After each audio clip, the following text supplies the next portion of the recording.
the beginning, there was nothing. And then there was the Drunken Peasants Podcast. I gotta get a witness. No! Say, man, you got a joint? No, not on me, man.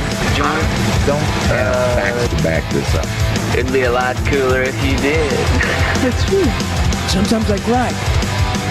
Oh! Lick my butthole, he laughed. From the strangest corners of the internet, here to bring you opinions of the world from an altered perspective.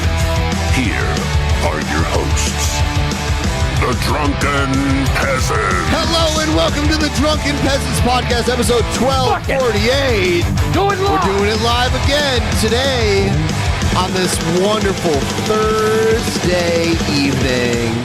We got Billy the Fridge back. Welcome back, Billy. How you doing, buddy? Yeah, doing good. It's Thirsty Thursday. If you haven't had a drink in the last 24 hours, have one now. Even if it's water. Yeah, even if, well, you've had a drink in the last 24 hours, so you can pick and choose whatever you want now. Well, I don't even no spoilers. I listen, if you listen to the pre-show, you'll hear my full account of last night's events, myself versus Jeff Holiday and Spin Till You Spew trivia.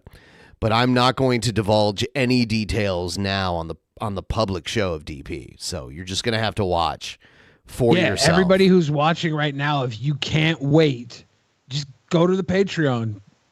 $5 and above can watch it. Yep. Fast forward to the ending. Watch the ending. Fast forward until somebody looks like they're done. And you'll know.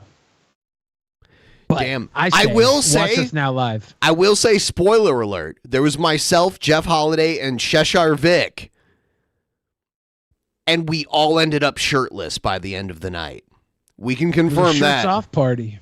There were 3 people, and we all ended up without shirts on at the end of the night. That's all I have to say. Yeah. So go sign up for that shit. There was definitely nipples on screen. I'll say that much. Shit. Everyone liked the stream if you haven't already. I haven't even liked my own. I'm going to like it right now. And we're going to get in. Last night, the second GOP debate happened, and I didn't know that it happened because Donald Trump wasn't there again. Yeah, Twitter. It got fiery jumped on last Chris night. Christie. Chris Christie said Donald Trump was ducking the debates and called him Donald Duck, and the entire internet was like, "Fat, Porky Pig, fat, fat, fat." It's like, well, Chris Christie was being clever. You guys are just attacking his weight. Yeah, and you have to remember Donald Trump right. is also an egg. He's not a tall, svelte, thin man anymore. He's a round body boy. He hasn't been for quite some time. He's no crispy, but he's still a fatty. Pretty close. All the Trump people are like, you called him Donald Duck, okay, Porky Pig, and it's like, well, that's not clever. You guys are literally just fat shaming him. You know how I am about the fats. I have to defend them to the death, even if they are wrong. Yeah, I honestly think Chris Christie was right there, but we'll get into it. We're going to go through it. Yeah, I was just letting everybody know I'll defend a fatty even if they're wrong. It's weird how like Chris Christie was probably the smartest guy on that stage last night, and he might not even be in the next debate. They're slowly like weeding them out. There was a guy. He's the biggest politician in the group, isn't he? Is there any? No, they're all like Nikki Haley. Is there a more storied politician? Christie's been around for a long time. Nikki Haley is very storied politician for sure. And Mike Pence and Mike Pence. Mike Pence is pretty, politician. Are you using that as like a pejorative? Like, I don't see a problem with Chris Christie like actually being like he's literally wasting time and money running for president when he knows he can't win. He just wants to shit on Trump. And I don't like Trump. I think the reason he's doing it is because Trump stabbed him in the back. Otherwise, he was all in on Trump. But that's what Trump does to his allies. He stabs them all in the back eventually and like makes them untouchable to his own people. Chris Christie was right there beside Trump, literally working beside Trump Most until of they it. both got COVID, and Trump dumped him, left him to die, and went to the super hospital for himself. Yep. Christie I'm Christie sure- was in a hospital bed for a while. I'm sure after Christie that. went to a super hospital too, though, honestly. Like, he's an elite. He was the governor of his own state. Like, any of the top hospitals in New Jersey would have taken Chris Christie in. You know? I'm sure he was in a good hospital, but Trump was in whatever hospital they cloned Biden in. Okay. Of California see me. Oh, shit. I got to play the intro. Here we go. He called me sir. It got me so human angry. People are discriminating against wolves. Wow. They're laughing at us, at our stupidity. At our stupidity.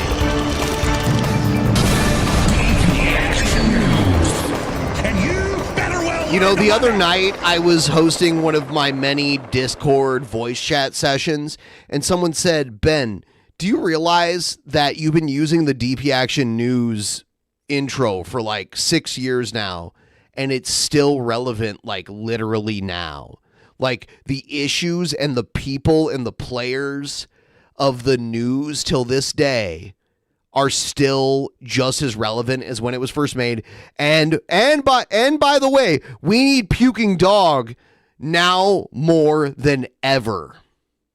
I just want to say, I love how people Was actually Puking wrote Dog in. at the Republican debates. I wish.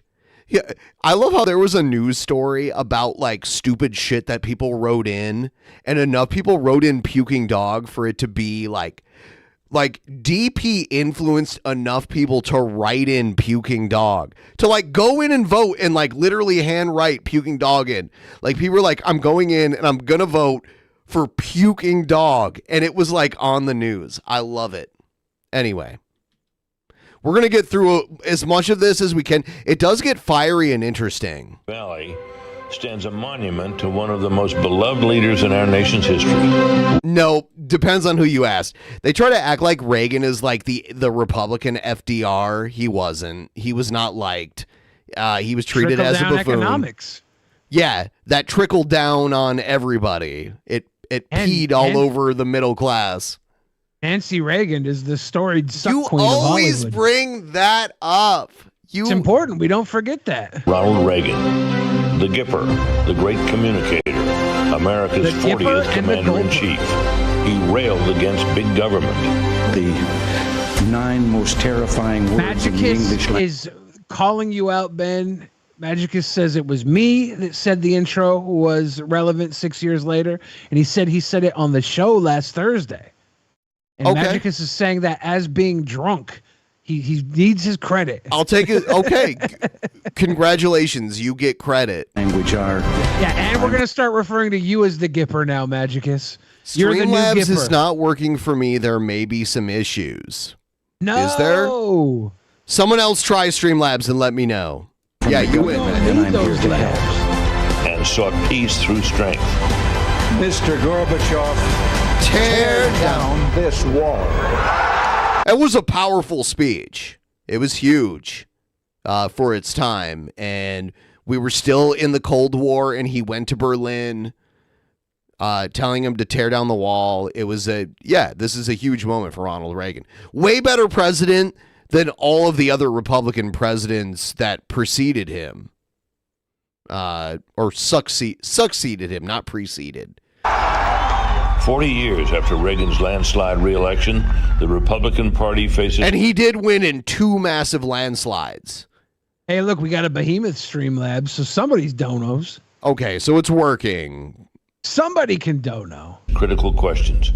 We need Dragon's What money, does it though. mean We gotta to be a figure that out, conservative? Dragon. We fight for the truth. We are not going to worry about what the left and the media say about us. What is the key to a thriving economy? It's innovation, not regulation. America could do for anyone what she's done for me. We will stop the spending. We will stop the borrowing. We will stop. So when you look at all the Republicans on stage, the people in the middle are polling the highest. So Nikki Haley's doing well, Ramaswamy's doing well, and DeSantis, they're like the top three right now. The earmarks. What is America's role in the world? We need to build a military fitted to the widening challenges. It's funny how former GOP Vice President Mike Pence is on the chopping block. Like he probably won't be in the next few debates. Like maybe like 2 or 3 months from now when they whittle it down. He's not, and it's because Trump fucking executed his political career. Trump like fucking like annihilated his political career.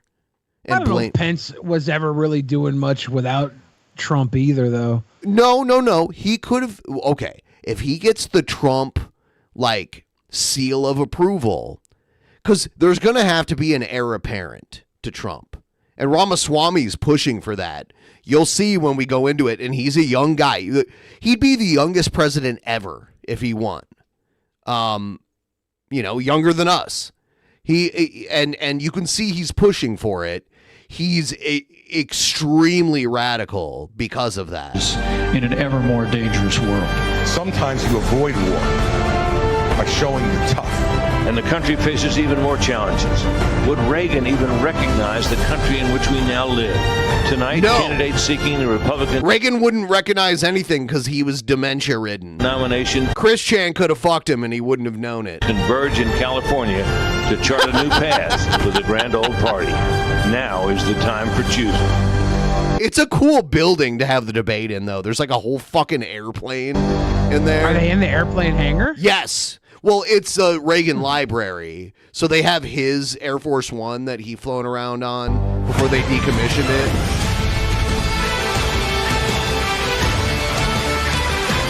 Was Reagan the one that liked jelly beans? No, I don't think so. I think that might have been Nixon. I don't know. Welcome to the second Republican debate of the 2024 Nice drone footage. primary, live from the Ronald Reagan Presidential Library in Simi Valley, California. We're inside the spectacular Air Force One pavilion, where the stage is set for a showdown. Was he the one that liked jelly beans? All right, I'll take your word for it. Do they have jelly beans I'm in this Stuart Varney library? of Fox Business, and I am thrilled. Oh my God, Dana Perino. All right, they got Dana Perino, and then they got the dumbass British guy who's gonna fuck up in a minute here, and you're gonna laugh at him. And then they have the Hispanic reporter from Fox and Univision team together. By the way, it's pronounced Univision, but I'm gonna say Univision like a white. How would you say Noticias, though? Like that. Oh. Yeah. To be sitting alongside my co-moderators, Fox News Channel Dana Perino and Ilya Calderon. Ilya Calderon. There's about to be a really awkward moment between Stuart Varney and Ilya Calderon. It's good. It's hilarious. You'll see. Does he try and honk her boobs? No, but I will say, and Ilya Calderon, she's a lovely woman, but she has like this thing near her neck where her skin pigment is like non-existent, and I can't help but stare at it when she's close up. You see it? Oh, is it vitiligo? It's some kind of vitiligo. Yeah. Yep. Good evening. Night wishes this was Jim Varney. I agree. That would be awesome. R.I.P. Jim Varney. Here's the weird, awkward moment right here. Thank you, Stuart. President Reagan famously described America as a shining city on a hill, and tonight, seven candidates. Pause. The weird thing starts here. Can I guess what it is? It's a maple leaf. Does Stuart Varney's weird moment go? Oh. He looks here and goes, "What's that shit on your neck?" Will make the case they should be the one to lead that city into a brighter tomorrow. But first, they have to convince you, the voter. Please allow me to welcome our Spanish-speaking audience. Muy buenas noches. Someone asked me the other night who I liked better, Dana Perino or Megyn Kelly, and I did choose Megyn Kelly. Like, who's the most, like, just visually attractive? Probably Megyn Kelly. But Dana Perino is a beautiful early 50s woman. Like, definitely beautiful. You're saying that looks like a maple leaf on her neck? Yeah. I think it looks like the Apple logo, and if that's true, I'm selling all my stock in Android. It's an Apple logo with 2 bites out of it. De la Biblioteca Presidencial Ronald Reagan. Yeah, and then she does this kind of awkward thing where, and I realize they're on the Spanish language network, but she's going to like do the whole thing she just said in Spanish. Los precandidatos republicanos también buscan su voto para las primarias del partido. Bienvenidos. And good evening. And she's like, all right with that shit. I'm Dana Perino. We speak English here in America. She should go over and build a wall between Stuart and her. And that. Let's go. So let's meet the candidates who have qualified and chosen to be on this stage tonight. They are positioned by the order they rank in the polls, with the highest polling candidate in the middle. Standing center stage, Florida Governor Ron DeSantis. He is gay, right? He's gay. I don't know. Okay. All right. I don't know anything about Ron DeSantis other than he's a weird dad. He's very fake. You'll see. He's only like, he's like 45 or something. He'd be Holy the shit, is Ramaswamy a recast Beavis and Butthead? No. He's an Elvis impersonator. Vivek Ramaswamy. I feel like he got all dressed up to go to White Castle. That's racist. Governor Nikki Haley. You know what's interesting? Nikki Haley is also Indian. So there are 2 Indian Americans up here running for president, which is kind of cool. Nikki Haley, I don't know much about her. I think she was governor of South Carolina. Yeah, but I don't know anything about her politics or anything. She's a Republican, but she's also a United Nations ambassador. So she buys into a lot of the like American interventionalism because it's United Nations type stuff. So it's South Carolina, Senator Tim Scott. And the Republican Party is very much divided over, like, old guard Republicans were like, yeah, we go around and we snuff out evil wherever we find it. And new Republican philosophy is like, we stay out of it. We keep to ourselves.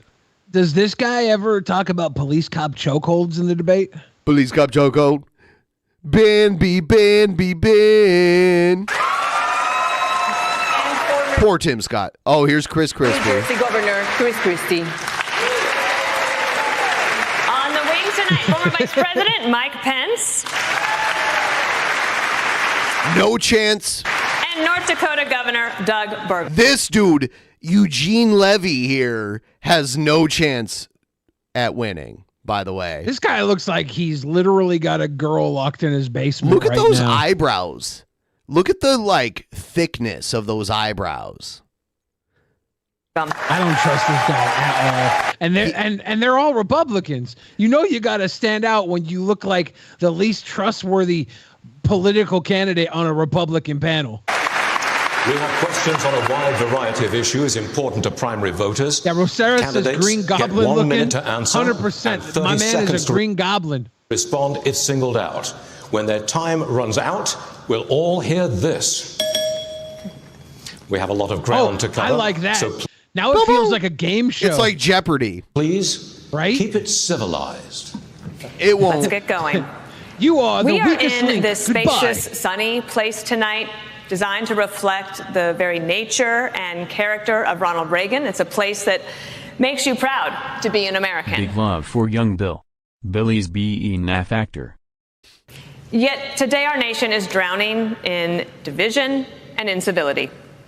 Voters say they dread the 2024 election and find politics exhausting. 2 in 3 Americans think the country is on the wrong track. And 3 in 4 say the economy is not in good shape. Prices are up 18% since 2020. That's insane, by the way, and everyone notices it when you go to the grocery store. Because in 2020, when we all couldn't work, they gave us $1,200. So if we save that, we can now cover this 18% hike as long as we don't spend more than $5,000. More than half of the U.S. population has little access to childcare. 85% of Americans say their personal finances are a source of stress. Americans want to believe a leader who says, "You can follow me. I've got you. Don't worry." President Biden is trying to do that with Bidenomics. And yesterday, he joined the picket lines where auto workers... Which, by the way, no president ever has marched in a picket line ever. So yeah, he's always been close to the union side of things, whether he's done anything about it. But they all kind of have been, and not one has ever actually joined a picket line. I'm not saying he personally cares. He was probably told to do it by his handlers, but it is a big moment, like, for a president to actually march in a picket line with something. It's a big moment unless we find out they were giving out ice cream at this event. They weren't. Are demanding more wages and job security. Senator Scott, you recently reacted by praising Ronald Reagan for firing air traffic controllers in the 1980s, saying, "You strike, you're fired." Would you fire thousands of striking auto workers today, Senator? He cops out on this question. They're saying, would you fire them? Meaning, like, if you could, would you? And he's like, oh, well, the president can't fire people. Obviously, this Varney guy keeps saying senator, but the way his accent hits, I hear Santa. Santa, like, Black is Santa. This guy Santa Claus? The United States cannot fire anybody in the private sector. However, we should look back at the first bill in Congress under Joe Biden. The first bill had $86 billion for the union pensions because they continue to overpromise yet underdeliver. One of the challenges that we have in the current negotiations is that they want 4-day French work weeks, but more money. French work week. Yeah. I love how they use French as a disparaging term. Yeah, the French, they only work 4 days a week. They make just as much money. They get mandated healthcare, mandated time off. Like, it's actually like a tradition in France. Like, what are you doing this summer? You can literally do whatever you want and get paid the whole summer to like find your passion. You want to like work in the vineyards. If you want to like do anything, you can. It's crazy. I've had French toast. I've had French kisses. I've had French fries. I'm okay with trying a French work week. Yes, it's delicious. They want more benefits, working fewer hours. That is simply not going to stand. I sat in a finance committee hearing when a widow came before. What? Currently, what's going on is not going to stand either. We can't afford anything. Everybody's broke. The everybody watching right now who's donating to the show, you're giving your last dollar so that Ben and I can have soda pop and fucking penny whistles. I don't drink man. soda pop, by the way. We need our soda pop and penny whistles. For the committee who's promised pensions. I do love penny whistles, but I don't drink soda pop. $4,000 a month. Unfortunately, it had been cut to $1,000 a month. We must make sure that we honor the commitments Revolting that we Machine make. says it's called soda. Dude, I already alienated our Atlanta fan base. They're not going to donate. I grew up calling it Coke. pop, my friend. And by the way, most of the North calls it pop, and all of Canada calls it pop. One of the ways that we do if that. I call it soda pop, it's because I'm trying not to piss off all these sickos. It sucks. You're walking the Ben line. doesn't drink soda. I don't drink soda. I don't. Like I could have said sherry or I'm drinking sherry. Whiskey. Yeah. I could have said pay for my Chipotle. I could have said that. I chose soda pop because I'm thinking of the common man. I have a soda pop and a penny whistle. Bobby Two Hands. Yeah. Thank you. Do not overpromise and then underdeliver and leave the taxpayers on the hook. I'll say this, Joe Biden should not be on the picket line. He should be on the southern border working to close our southern border because it is unsafe, wide open, and insecure, leading to the deaths of 70,000 Americans in the last 12 months because of fentanyl. It is devastating. Every county in America is now a border county because fentanyl has devastated Americans in every single state. I will also say 6 million illegal crossings since Joe Biden has taken office. And he eliminated Title IV. I just started a poll. What do you call it? Pop, soda, Coke, or other? Please answer. The one thing he should do I have to choose other because I called it soda pop. Okay. I would say pick soda if you call it soda pop. I don't know. You can pick whatever you want. In the UK they call it fizzy drink, and in it's funny because in Scotland they call it fizzy juice, which is not juice, but they call it fizzy juice. Reinstate Title 42 and get the job done. Anyway. Well, I can promise you that we are going to have a lot of questions on the border and immigration. But in the meantime, we do want to talk about the economy and jobs, and especially want to talk about this strike for just a moment more. That scene right there just reminds me of 9/11. This is not a good place to have a debate in America. Kwame, you've said you really empathize with the strikers. You're standing next to Senator Scott. Do you agree with what he said, or do you think he's wrong? I agree with some of what he said, for sure. I like the spirit of it. I'll say that I don't have a lot of patience for the union bosses. I think that's where he and I actually have a common view. I do have a lot of sympathy for the workers, however. People are going through real hardship in this country. I've been through hardship growing up.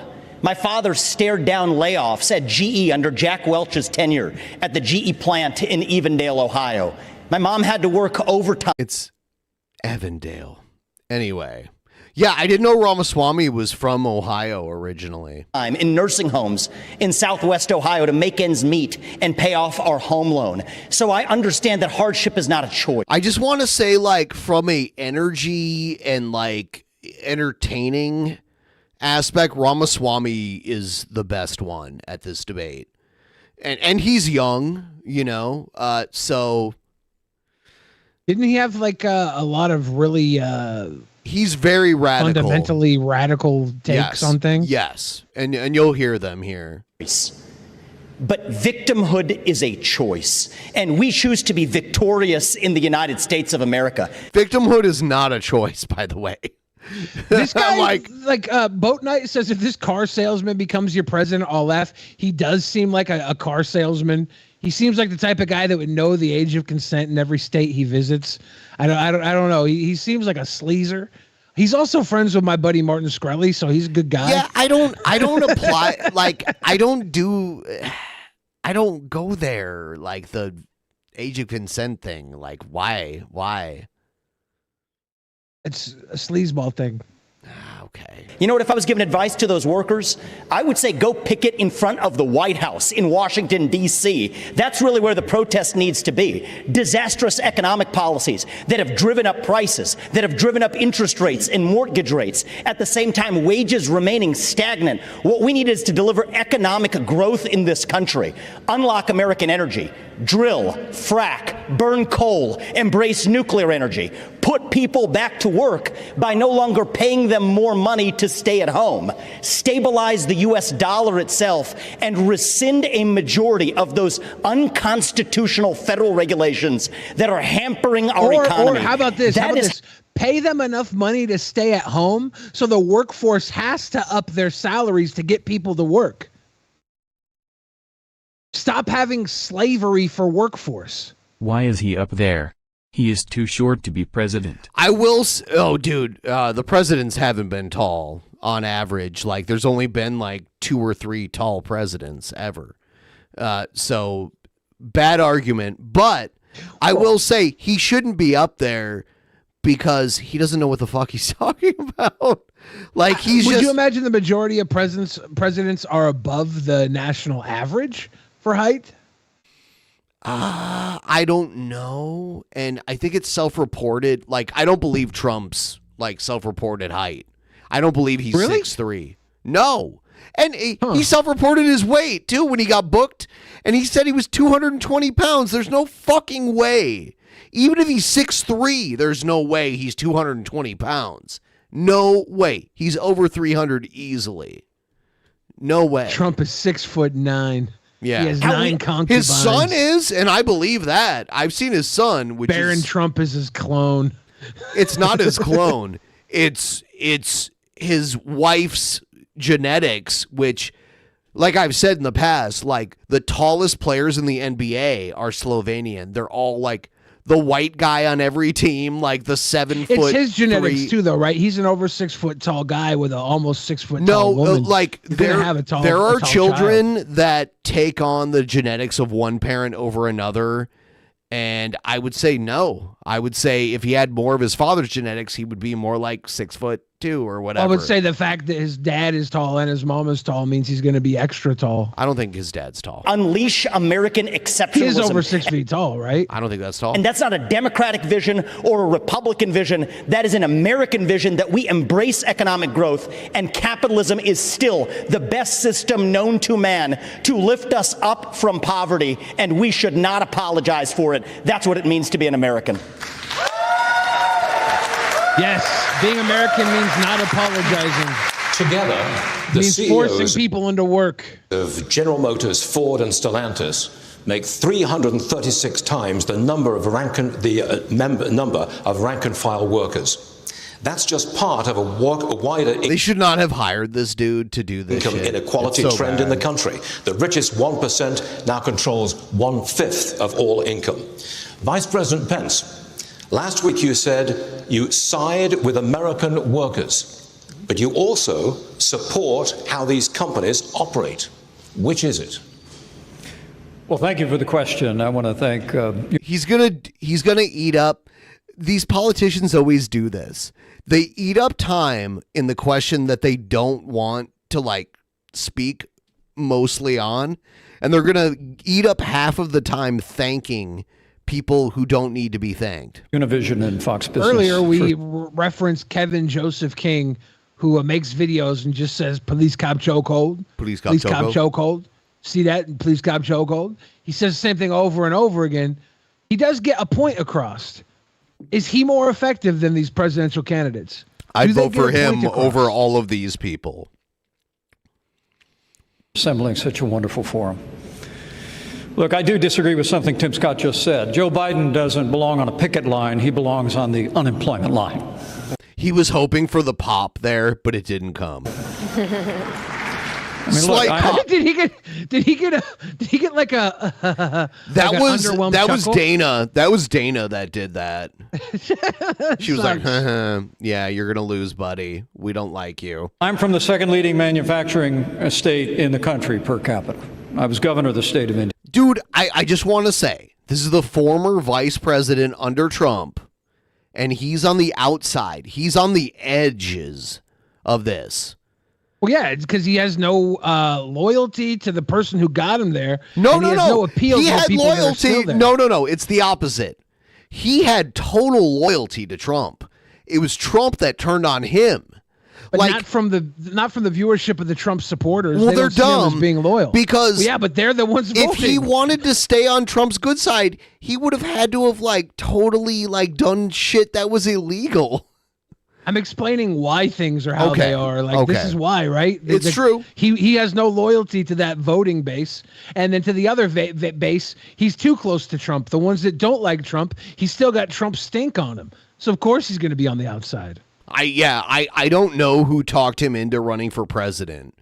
I don't know who made him think this was a good idea. Yeah. We brought 12,000 factories back to America during our administration. I know something about manufacturing. And I got to tell you, while the union bosses are talking about class warfare and talking about disparity in wages, I have to tell you, I really believe what's driving that is Bidenomics has failed. Wages are not keeping up with inflation. Auto workers and all American workers are feeling it, and families are struggling in this economy. And Joe Biden's Green New Deal agenda is good for Beijing and bad for Detroit. We ought to repeal the Green New Deal, get rid of the mandates and subsidies that are driving. Existence is bad for Detroit. American. Well, I don't know if we have a Green New Deal. Is it bad for Detroit because they're not allowed to pollute the way China is allowed to pollute? Is that what we're saying?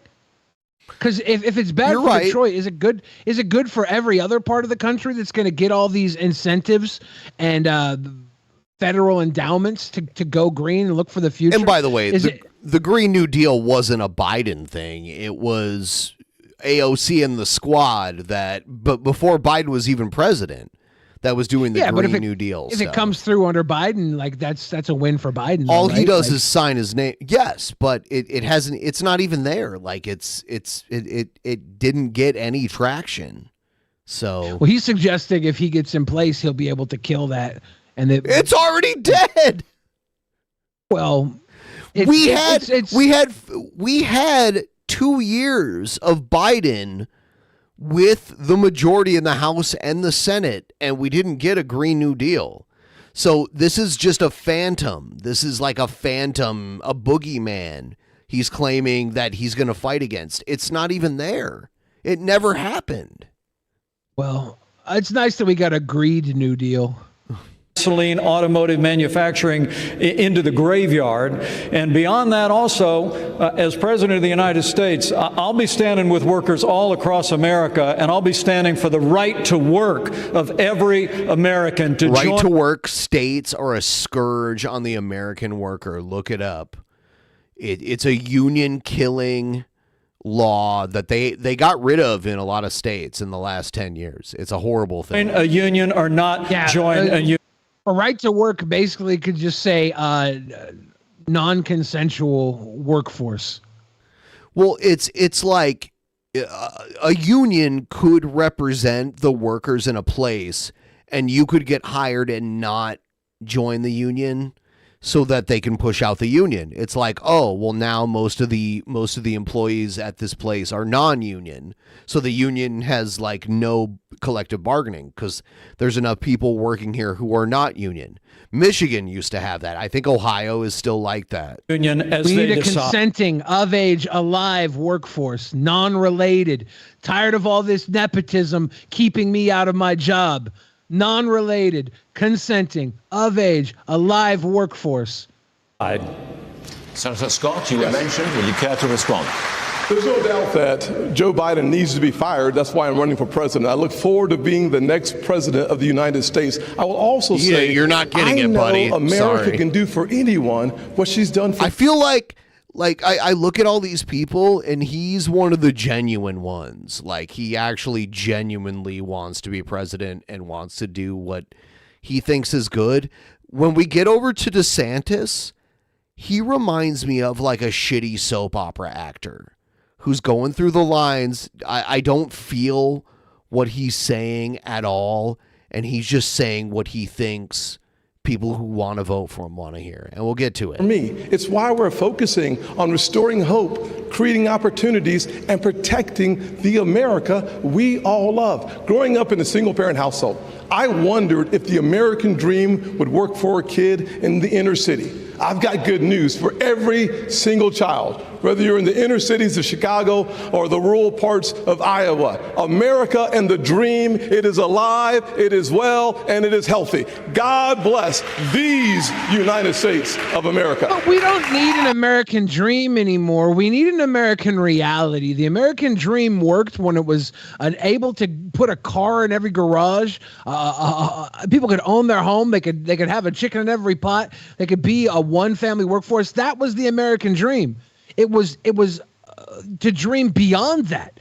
We don't have somewhere to dream beyond anymore. We have a week-to-week, paycheck-to-paycheck workforce. We're no longer in dream mode. We're in survival mode. We now. Need to wake up. We need to have an American reality so that people have time to dream again. That's the problem. The dreams only happen for the people who have generational wealth because they're allowed to sit back and dream. Everybody else has to worry about whether or not they're going to pay their light bill or have a full grocery list. Governor Haley, you raise your hand. I think we need to look at exactly what happened. Biden showed up on that picket line, but why are those workers actually there? It's because of all of the spending that he has pushed through in the economy that's raised the inflation. So when you look at the fact that we are paying higher gas prices, higher grocery prices, $7,000 more a year for families, what we need to do is I came out with an economic plan, eliminate the gas and diesel tax so that they have more money in their pocket. Let's focus on going Nikki after Haley looks to me like she's trying to hide the fact that she's wearing the Jim Carrey mask. You know, like she covered the makeup on the mask. She's an older lady and she has like droopy skin. She got the mask. She used to be kind of good looking like 10 years ago. She's still cute. She's Yeah. For a She's woman okay. of her age, she's hot. She's beautiful. Yeah. America and cutting taxes for middle America and collapsing those brackets. Let's get rid of unfair distortions like the state and local tax that they give to wealthy people in blue states and not paid by red states. And let's make sure we make the small business taxes permanent. They only made those temporary. They made the corporate taxes permanent. Let's focus on what it takes to get more cash in the pockets of workers. That's when we'll be able to deal with strikes like this, not sitting on a picket line like Joe Biden is. Thank you, Governor Haley. We have other questions to get to about economy. Allow me to. I just have to. I'm sorry. Allow me to. I'm sorry. I have to jump in because we're missing the point, and every other network is missing the point. The reason why people. Yeah, shut this old man up. He won't be at the next debate because of what he did right here that we're about to see. He will not be at the next one. They're striking in Detroit is because Joe Biden's interference with capital markets and with free markets. No, they would have struck 20, 30, 40, 50 years ago. We're subsidizing the automakers and we're subsidizing the cars and a particular kind of car, not every car. We're subsidizing electric vehicles.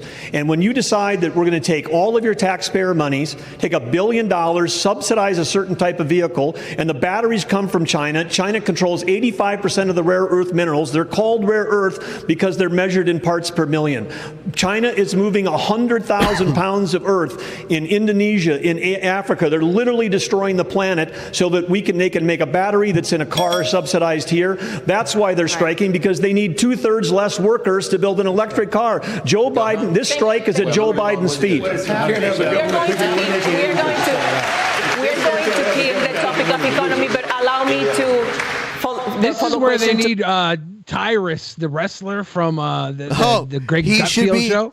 Should he be in the middle guy's chair with like the two ladies? He should be on stage. He should just come out and body slam anybody who goes over the bell. He should go up and intimidate them and like, look, if you go over the bell, Tyrus gonna body slam you. I just want to say, Dogg's bodyguard. He can handle it. She's a lovely woman, but I can't stop looking at the weird lack of pigment blotch. It's literally, it's nothing. No. Bad. She's gorgeous. Yeah. I don't look at that at all. The only reason I look at it is to make fun of it. I'm just saying it stands out when you have we make fun of things when they're different. If you're different at all, you should run and hide because I'm going to pick on you. It goes for this beautiful, successful woman. It's this thing on her neck it's gorgeous. It's a birthmark. It's nothing wrong, but I'm gonna pick on her for it. The same way I would pick on anybody for anything. If you got a mole, if you got a finger longer, like Megan Fox and her long ass finger, I'm picking on everybody, no matter how pretty or successful you are. If you're different, I'm targeting it because we celebrate your differences in the form of lampooning. If Congress does not reach a deal by the end of this week. Vice President Pence warns that politics of, quote, Trump's populist proteges, like Mr. Ramaswamy, are a road to ruin for the GOP. If the government shuts down, let's pause real quick about this collar thing, this thing on her collar. Let's look at this thing on her collar and let's well, we can't do it now, but let's look at the thing on her collar and then look at all the people behind her, all those average normal people behind her. They're way uglier than that thing on her neck. See, we could do this. All the people in back are terribly ugly compared to that thing on her neck. We can work with everybody. They're all so weird, ugly, and plain. Actually, the woman like just over her shoulder is like very not ugly at all. She looks like she farts in public this week and blames on the person Vice next President to her. Pence warns that politics of, quote, and there's a handsome black man over her other shoulder. No. Trump's populist he looks like he walked in the wrong like room. Mr. Ramaswamy are a road to ruin for the GOP. If the government shuts down, should voters blame populist Republicans? Voters should blame everybody who's in Washington, D.C. They get sent down there to do the job, and they've been failing at doing the job for a very long time. And let's be honest about this with the voters. You know, during the Trump administration, they added $7 trillion in national debt. And now the Biden administration has put another $5 trillion on and counting. They have failed, and they're in the spot they're in now because none of them are willing to tell the truth. None of them are willing to take on the difficult issues. They just want to keep kicking the can down the road. And the inflation that Nikki spoke about is absolutely right, and it's caused by government spending. And that's why people all across this country are suffering tonight.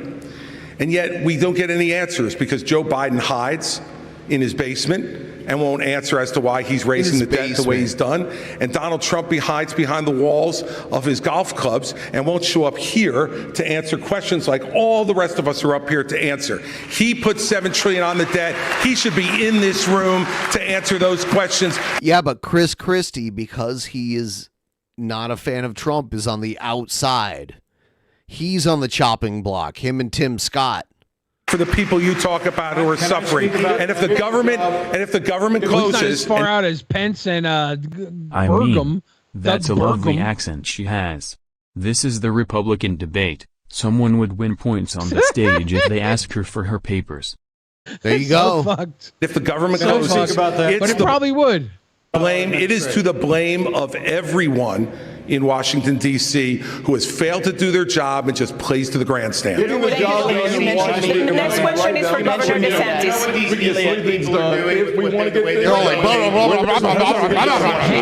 Hank Chill says Chris Christie is the right-wing uncle that brings good weed to Christmas. You're tripping. He's the right-wing uncle that brings good dessert to Christmas. I want to point out that Chris Christie's already tired and is leading on the podium. Like everyone, like look at him and everyone else patting around. He's like resting on the podium because he's tired. Maybe he's reaching down there for some Everyone snacks. else is standing tall, and Chris Christie's like, He's probably got some snacks back there. We must finally respect the time. Like as far as presidents go, they all have like luxury vehicles and motorcades. So he's probably the best built to be the president from a luxury there hasn't been a standpoint. fat president in a very long time. You can say Trump was a fat president. He was fatter than most presidents. He's not a Taft, but like I will say, there hasn't been a president that has been like morbidly obese in a very long time, and there has been a president with a beard. And if you notice, none of these men have a beard. Like the presidency is more elusive to men with a beard than men who are obese.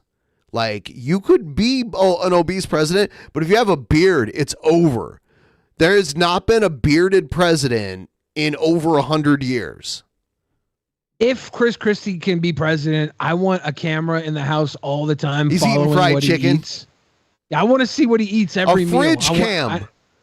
And it could be the like Circle R Billy the Fridge Cam, sponsored by Billy the Fridge. If he gets in as president, I will get a job at the White House his and document everything he eats for America. DeSantis, you haven't spoken, please. The people in Washington are shutting down. He's honestly the one up there that I like the most, but mainly just because because he shits on Trump, but he's only doing it now because Trump stabbed him in the back. Like, he loved Trump.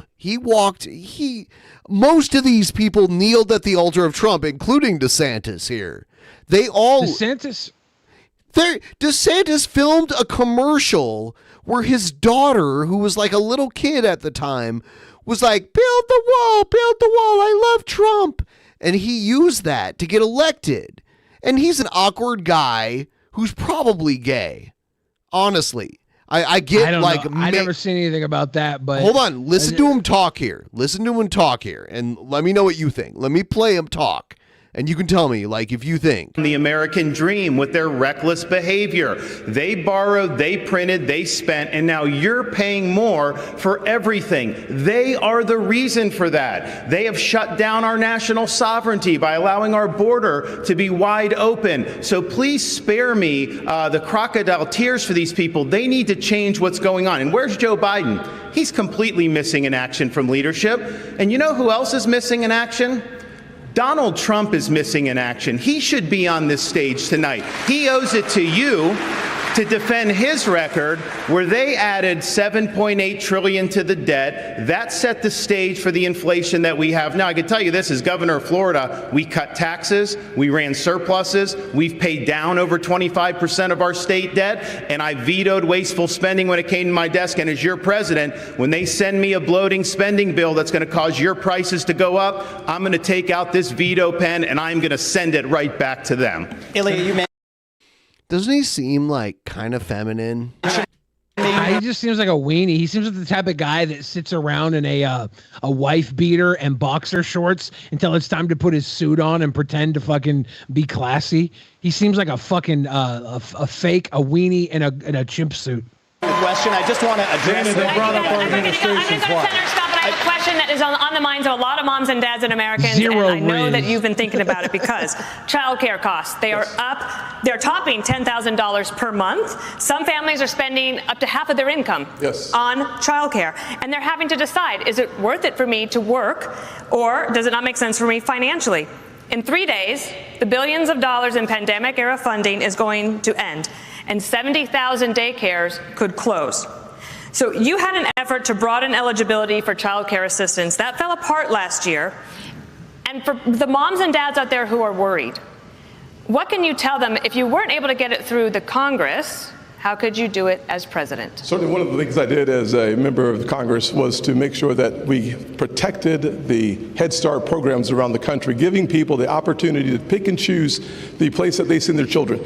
The challenges that we see today under the Biden administration is we started a Head Start. The Republicans would like to start a Head Start campaign. Everyone on this stage is highly regarded not only as politicians but also as people.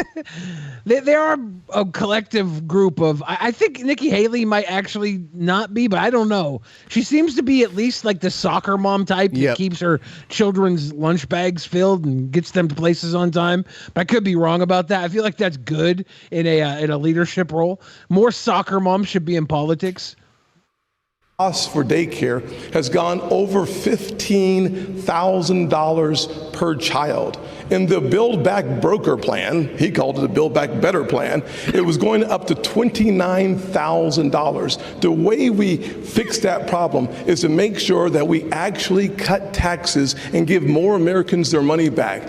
When I helped write the Tax Cuts and Jobs Act, we actually lowered a single mother's taxes by 70% on the federal level. For dual income households by 60%. Then we went a step further. We doubled the child tax credit and made it refundable. By doing that, more parents had more resources to make the decisions how to take care of their family. The one thing we should do is let the American people keep their money. When that happens, the greatest opportunities rise from the ashes. Okay, I'm going to give you 15 seconds. Go ahead, and then we're going to the border. Ilya mischaracterized a part of my view. I think this artificial division is unhelpful in our party.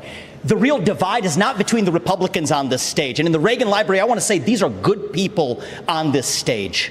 The real divide is between the majority of us in this country who love the United States of America and share our lobbying to be like vice president. Yes. Like that's this entire thing is a vice president run. And I think him not being Christian will kill that for him. But we'll see what happens. Ideals, free speech, meritocracy, the idea you get ahead in this country, not on the color of your skin, but on the content of your character.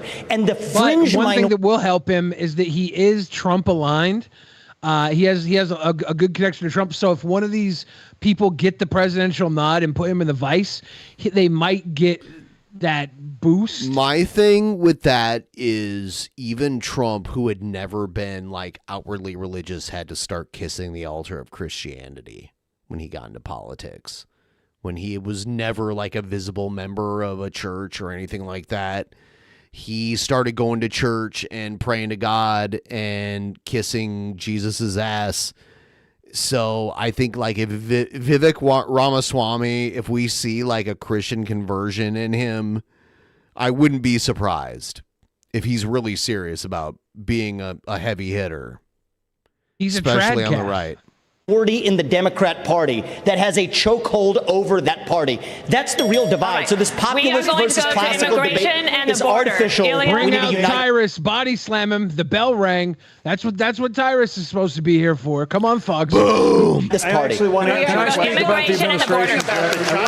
We are going to talk about immigration and the border and child care. We have I think we're going to go on. You have to. We have all these questions. We're going to get to you. We're going to come back to you. There's a lot of time. We're child care. Nobody answered the question. In North Dakota, we knew that the cliff was coming. We knew that there was going to be millions of people without it. And so, guess what? We planned.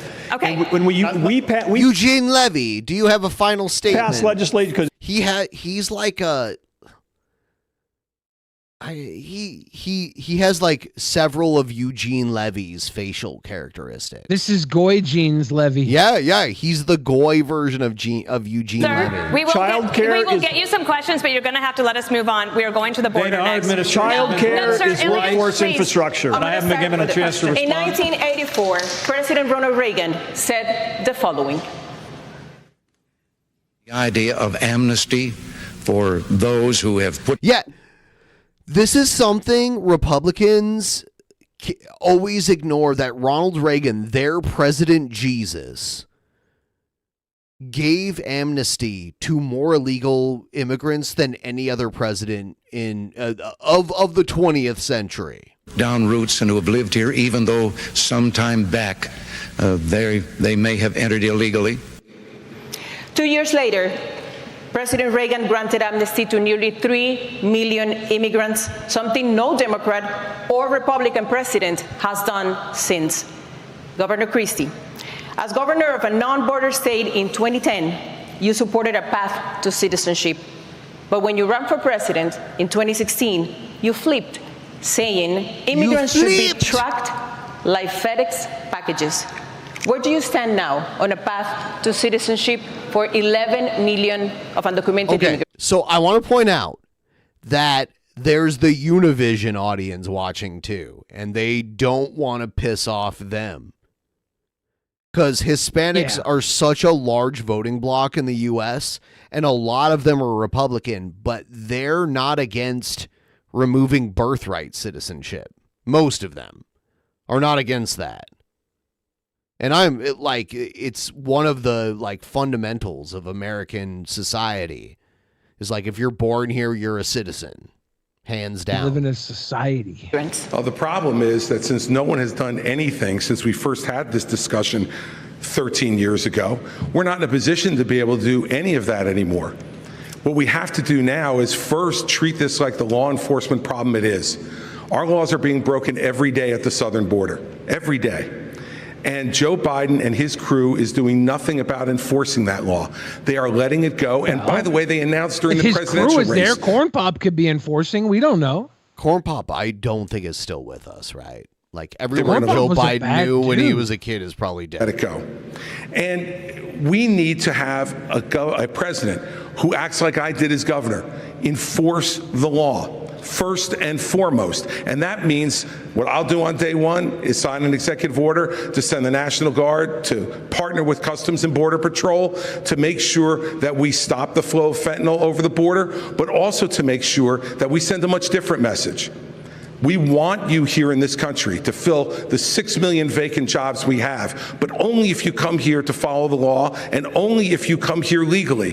If you come here illegally, we will apprehend you and we will send you back across the border from which you came. And the fact is that until we set a law and order agenda in this country, not only now but in the future, we won't be able to continue this. And I'll tell you this, Donald Trump failed on this as well.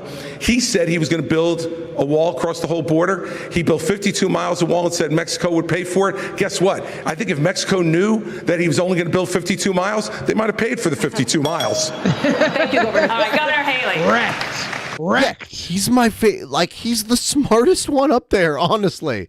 He is, honestly, the smartest guy up there. I mean, and he's only running to fuck on Trump. He knows he's not going to win.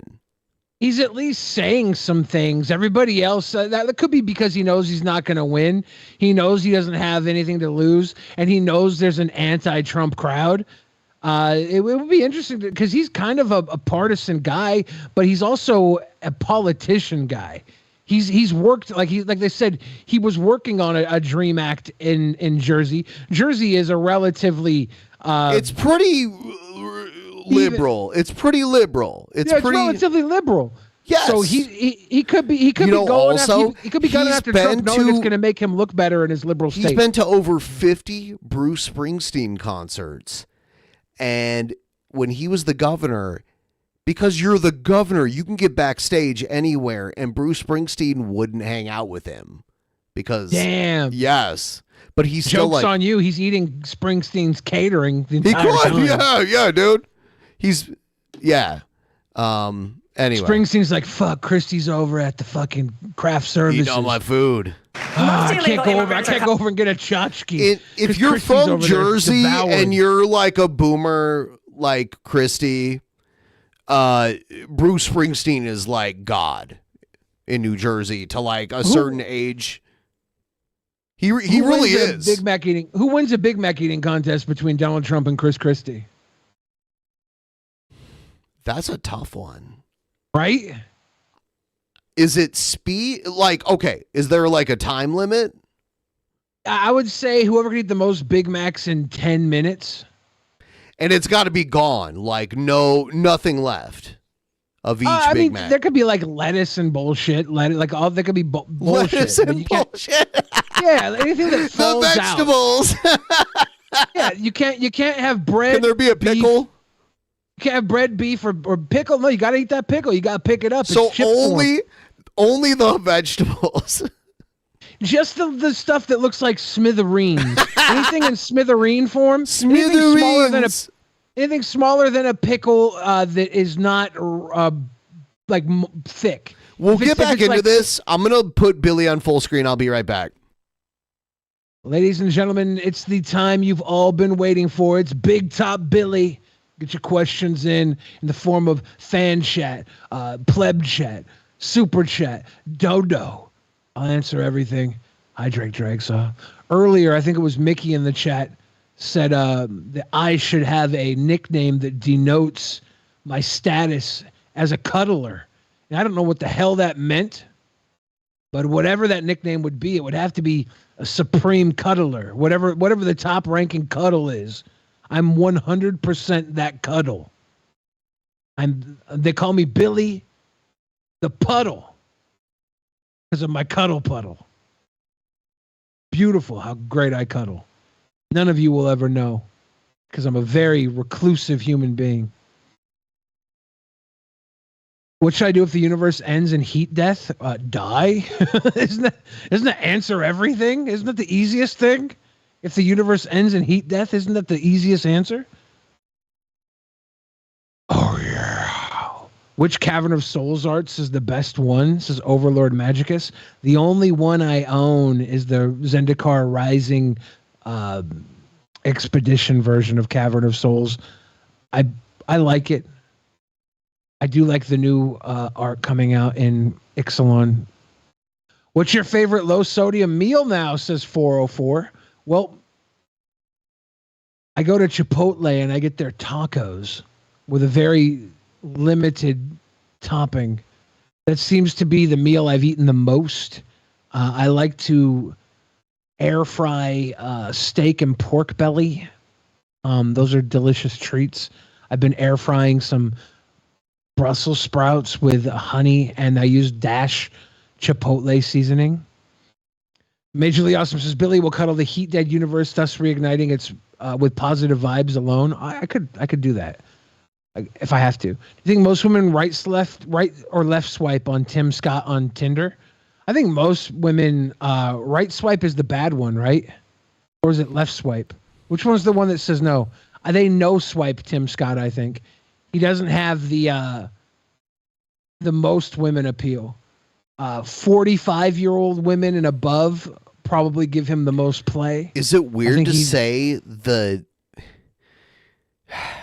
Ramaswamy gets handsome points because he's the youngest, but I almost feel like the Eugene Levy guy is like the most handsome guy on stage. What?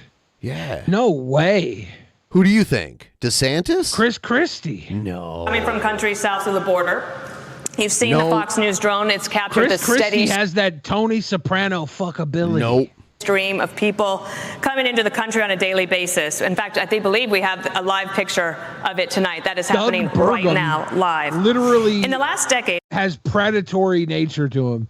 You always do that. The U.S. has spent nearly $55 billion. I don't trust your opinion on that because you do it so much. To address the root causes of migration. What food truck is this? The bus food But truck. crime, poverty, and corruption, they persist, and the number of migrants is only growing. Are we wasting our money? Someone said the Eugene Levy guy looks like the Clear Eyes. Yeah, that's Ben Stein, another Jewish guy. I don't think I'm going to be seeing Saw X Revolting Machine. Well, what happens is when Joe Biden waved the green flag, it told everybody to come. And now we've seen 6 million people cross the border. We've had more fentanyl that have killed Americans in the Iraq, Vietnam, or Afghanistan wars combined. We need to make sure that we are a country of laws. The second we stop being a country of laws, we give up everything this country was founded on. So we have to secure the border. The way we do that is, first of all, defund sanctuary cities. You see what's happening in Philadelphia right now. It's got to stop. We need to make sure we put 25,000 more border patrol and ICE agents on the ground and let them do their job. I spent 400 miles down that border, and I'm telling you, border patrol agents aren't allowed to do their job. Oh yeah, I accidentally, I was recording this and I started playing a video for 2 seconds. Let's go back to Remain in Mexico policy. Instead of catch and release, let's go to catch and deport. What about what about the aid that federal taxpayers are paying to deal with the root causes? It's not working. The only aid that we should be spending right now is to secure the border, the southern border, the northern border, period. You would cut off we need aid to the keep region? Americans safe, and right now Americans are not safe. Only when we fix the immigration system, only when we get the border secure, should we ever look at putting any more money into this. Our money should be about keeping Americans safe. We're not doing that. Joe Biden's not doing that. And you mentioned Congress and shutting down government. I'll make it clear. We have to change the budget process. In 4 years, in 40 years, Congress has only delivered a budget on time 4 times in 40 years. If they don't keep the government open, they should not get paid. No pay, no budget. That's the way we should do it. Governor DeSantis, we have a question for you. Governor DeSantis, China invested $12 billion in Latin America just last year. They signed strategic partnerships with 7 countries, including Mexico. And China's military ties to the region now include arms sales and training exercises. Are you comfortable with China deepening ties with our southern neighbors? Of course not. And the reason why we're in this mess is because elites in D.C. for far too long have chosen surrender over strength when it comes to the CCP. Some people in our country got rich, our industrial base got hollowed out, and they have been able to build the second most powerful military in the entire world. We need a totally new approach to China. We are going to have real hard power in the Indo-Pacific, like Reagan, to deter their ambitions. We're going to have economic independence from China, where we're decoupling our economy, and we are going to go after the cultural power they have in this country. As governor of Florida, I banned the CCP from buying land in our state. We should do that all across these United States. We shouldn't have them in our universities. We shouldn't have Confucius Institutes. So you see a country in decline, our power's in decline. China's going to surpass us this decade. What's and if the they do that, Confucius Institute?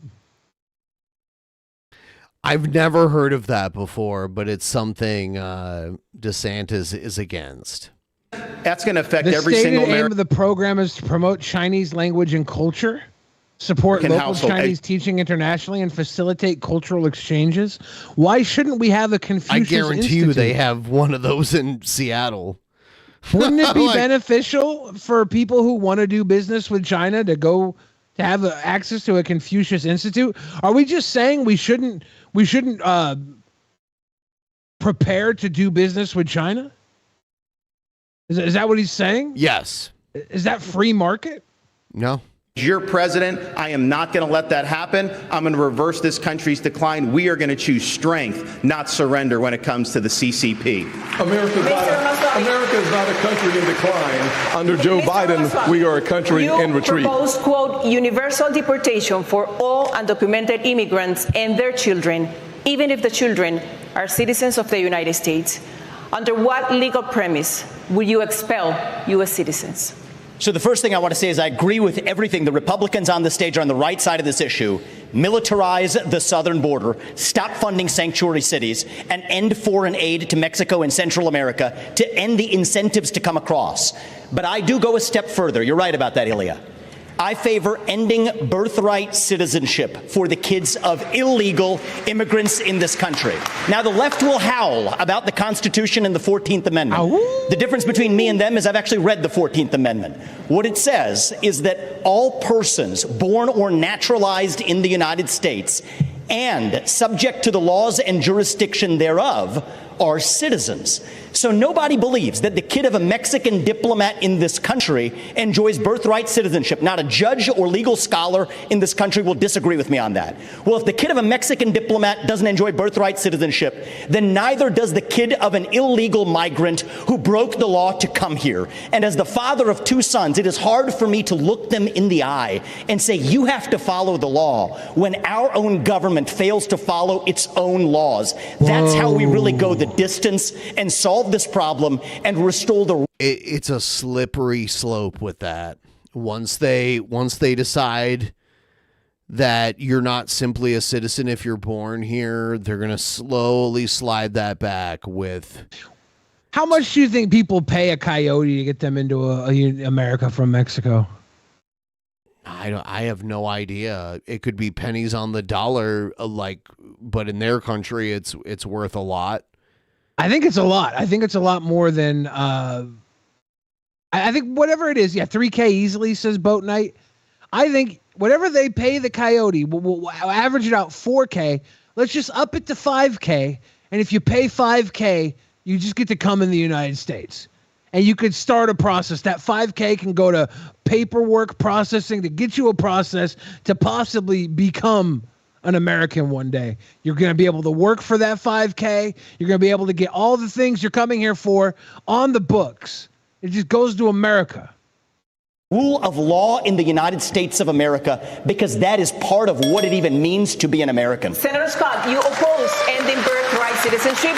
What does Mr. Ramaswamy have wrong on that issue? Yeah, there's no doubt the fact that when you think of the Constitution and the 14th Amendment, it was certainly written as it relates to slavery, not as it relates to illegal immigration. It's been applied to illegal immigration. So kids born here to foreign parents just don't have to follow our laws, then? Am I subject to TG laws of another country while I'm there? Foolish. Yeah. Anybody who's here that wasn't born in America, you guys all operate under maritime law. I don't know if you know that. That means you can get away with just about anything as long as you're on a boat. Maritime?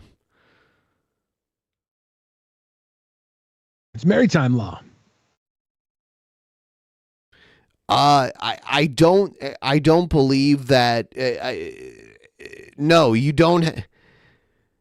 That's not the case. If you're born here to foreign parents, you don't have to follow the laws. That no one is saying that, right? Or yeah, we're all saying it's maritime law.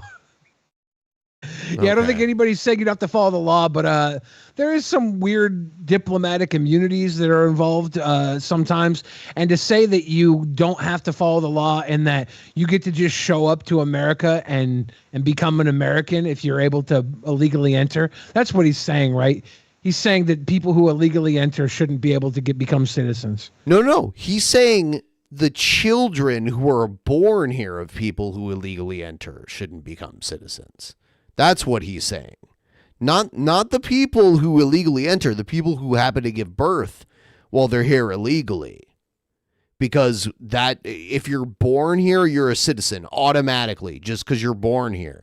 Doesn't matter who your parents are, doesn't matter any of those circumstances. If you are popped out of the pussy while on American soil, you're an American, regardless. Even if your parents are just traveling from Europe? Yes. Bruce Lee was an American citizen because his parents gave birth to him while they were here illegally. And then they went back to China after he was born here, and then he came back. He moved back here because he was an American citizen. Yes, that's how that works. If you were born here, regardless of any of those circumstances, you're an American citizen. Yes. And now the current narrative of the Republican Party is, no, that shouldn't be an absolute. We should only allow birthright citizenship if you're here legally, is what they're saying, which I don't agree with.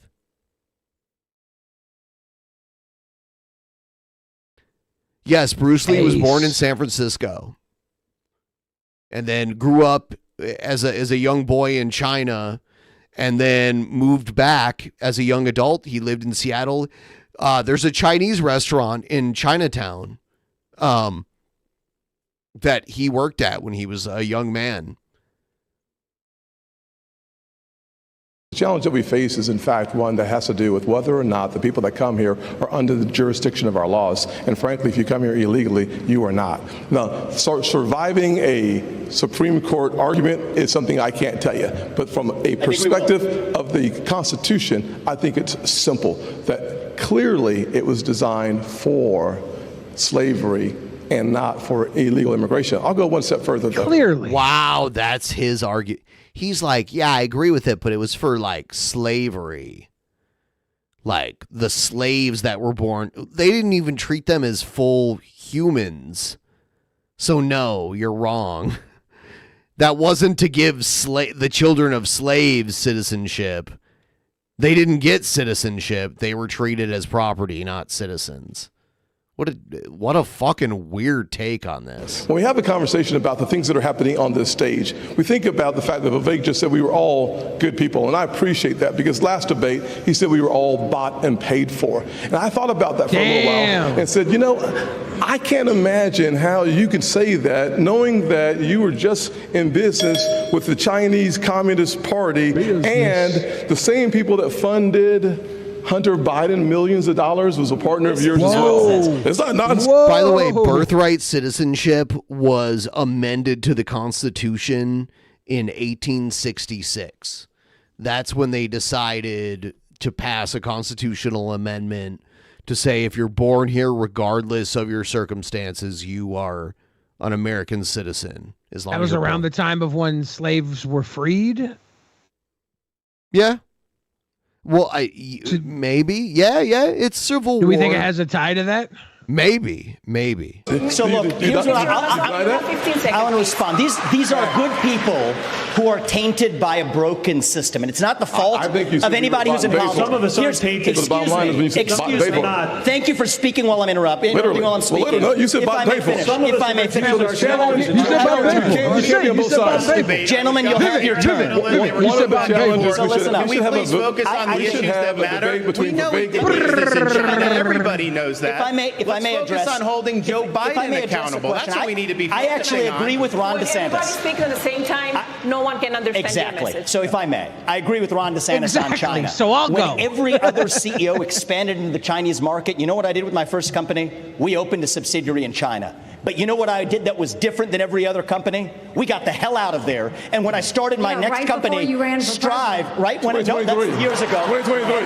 Right when I started my next company, Strive, to compete against BlackRock. Excuse me. To compete against BlackRock, I made a commitment that we would never do business in China. And I will say something. I think you have more than time to explain your point. Well, if I was interrupted by a lot of people here, and I want to be respectful because I believe he's very Trumpish the way he argues, but he's like younger and more sharp than Trump. So. You were respectful last debate. But I do not believe in these. We're sitting here in the Reagan Library. Yes, I wish you in did the not think it honor was of midnight Ronald in Reagan's America. library, if I may. Well, from one admirer of Ronald Reagan to another. From one admirer of Reagan to another, we cannot sit From what I've subscribed to Ronald Reagan's OnlyFans, just like you did, Tim. They talk about Reagan like he's Jesus in the Republican Party. They love him. Violates Reagan's 11th This isn't commandment. productive. I want to hear about that. Let's have a policy debate. What's going on? Let us have a policy debate. Let's talk about their record. Let's have a policy debate. And the right answer is we need to declare independence from China. Thank you very and I will much. see that through. Vice President Pence, in 2017, the Trump-Pence administration canceled DACA. which put the legal status of 600,000 dreamers in the hands of the courts. Dreamers work and they pay taxes. As president, if the Supreme Court ends DACA, would you work with Congress to reach a permanent solution for dreamers? Well, first, let me say I'm glad Vivek pulled out of his business deal in 2018 in China. That must have been about the time you decided to start voting in presidential elections. So, yeah, he admitted he's only voted in 2 presidential elections. We're nice to have you participating in elections. So, let me speak to this issue. Number one, I negotiated the Remain in Mexico policy with the Mexican government. We used economic power to bring the Mexican government to the table. We built hundreds of miles of border wall, and despite what's said here today, we reduced illegal immigration and asylum abuse by 90%. And as President of the United States, I can do it again. And the truth is we need to fix a broken immigration system, and I'll do that as well. But first and foremost, a nation without borders is not a nation. And we have to secure the southern border of the United States of America. I know how to do it, and we will do it again. Let me say one other thing about China. I know how to do it. Vice President, let me say one other thing about China. Would you negotiate with Congress to give a solution to the problem that dreamers have right now? They are on a limbo. Well, let me tell you, I served in Congress for 12 years, although it seemed longer. But, you know, something I've done different than everybody on this stage is I've actually secured reform in Congress. You know, Ron, you talk a really good game about cutting spending, but you've increased spending in Florida by 30%. When I was a member of Congress in 2006, right after Hurricane Katrina, Dana, you remember it, we stood our ground. I led House conservatives. We cut $100 billion out of the federal budget. It can be done, but as I said in the last debate, I'll say again, this is no time for on-the-job training. I'm going to be ready on day one to get Congress to step up, secure the southern border of the United States, build a military fitted to our times, and we're going to get spending in Washington, D.C. under control once and for all. I got mentioned on that one. On the other side of this break, and I propose to go to a break. How will these candidates make America safer as rising crime plagues our cities? Debate night continues in moments. All right, ladies and gentlemen, one Republican will rule them all. They fight to the death tonight in the airplane hangar at the Reagan Library, where Nancy Reagan sucked down 17 soldiers, one by one, falling out of the helicopter. And we'll get back into it in a moment. This is the moment where I'll ask everyone to please like the stream. If you haven't already, give us a like. Later tonight, after the show is over, we're going to do a live reaction to The Guyver for all patrons. $10 and above, we're going to watch The Guyver, starring Mark Hamill, tonight. I am actually very excited about that. Greatest story ever told. Yes.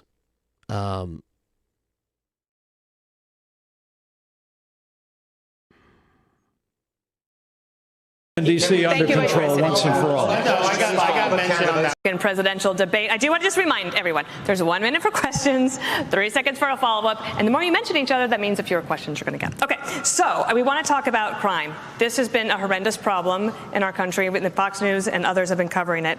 Governor Christie, crime in major cities is striking fear into the hearts of Americans. Just last night, looters took over the streets of Philadelphia.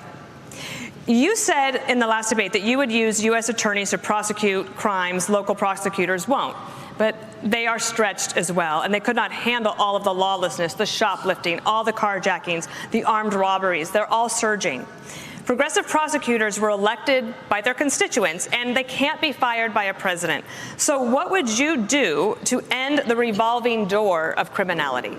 Well, look, Dana, the only one on this stage who's done it. For 7 years, I ran the 5th largest office in this country. at the U.S. Attorney's Office in New Jersey, and we set records for the number of prosecutions that we brought that still have not been broken. And the reason was that we went after the crime that was affecting people's lives. And as president, I will appoint an attorney general and instruct that attorney general that you are to put all the resources that are necessary to bring our cities back under control. The fact is, they will be stretched. There's no doubt about that, but that's what they take the job for, because they love the idea of enforcing the law. We've got to bring law and order back to this country, and not just in our cities, but we need law and order back everywhere. We need law and order back in our suburbs. People are threatened there. We need it in our rural areas. People feel threatened there. And we need it in Washington, D.C. also. And Donald Trump should be here to answer for that, but he's not. And I want to look at that camera right now and tell you, Donald, I know you're watching. You can't help yourself. I know you're watching, okay? And you're not here tonight, not because of polls and not because of your indictments. You're not here tonight because you're afraid of being on the stage and defending your record. You're ducking these things. And let me tell you what's going to happen. You keep doing that, no one up here is going to call you Donald Trump anymore. We're going to call you Donald Duck. Whoa! I want to ask Governor DeSantis, you fired a couple of prosecutors in your state, but as as president, you would not have the ability to do that. How do you think about dealing with the root causes of crime, especially this revolving door of the criminals that just get out and come back and commit another crime? Well, the crime in these cities is one of the strongest signs of the decaying of America. We can't be successful as a country if people aren't even safe to live in places like Los Angeles and San Francisco. Just being in Southern California over the last couple of days, my wife and I have met 3 people who have been mugged on the street. Dude, he gives off like massive feminine vibes. That would have never happened 10 or 20 years ago. In Florida, we back the blue. We support the men and women of law enforcement. They are keeping us safe. He's got yes man vibes. And I don't feel like he cares about what he's saying, too. Like, it's all performative. We have a 50-year low in the crime rate. And yes, when I had 2 progressive prosecutors that weren't following the law in Florida, I removed them from their posts, and the people of Florida are safer as a result of it. As president, I will use the Justice Department to bring civil rights cases against all of those left-wing Soros-funded prosecutors. We're not going to let them get away with it anymore. We want to reverse this country's decline. We need to choose law and order over rioting and disorder. On a related subject, Governor Haley, there's Holy a nationwide police. Is this a drone? What's this camera angle? Policing shortage. It's like a Jaws shark angle. Recruitment is in the tank. Morale is I think it is a drone. Record low. 3 years ago, you signed a pledge to support law enforcement. Now, pledges are. I do want to say the woman just over his shoulder there, that's Mrs. DeSantis right there. The one that looks like a soprano. Yes, that's DeSantis's wife. Are a nice idea, but what's your actual plan to get more police on our streets? She looks like she could be Well, and I actually did it in South Carolina, too. You know, what we knew in South Carolina was you take care of those who take care of you.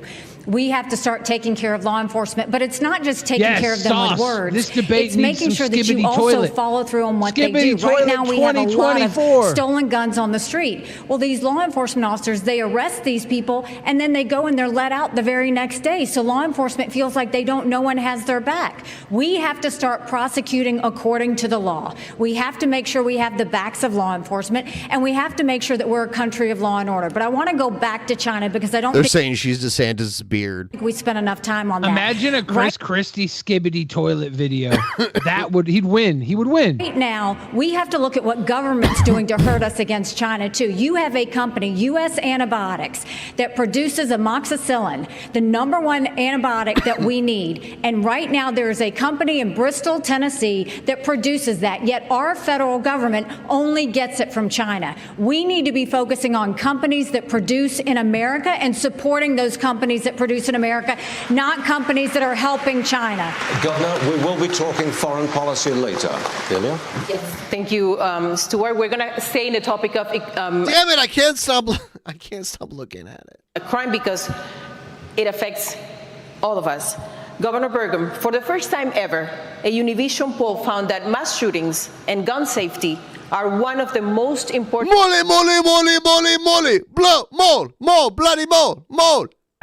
I think it's beautiful, and I think I'm proud of her for wearing that open neck because it means she embraces the beauty. She does. She could have easily wore something that covered it up, kind of collar, could have been very attractive in that outfit as well.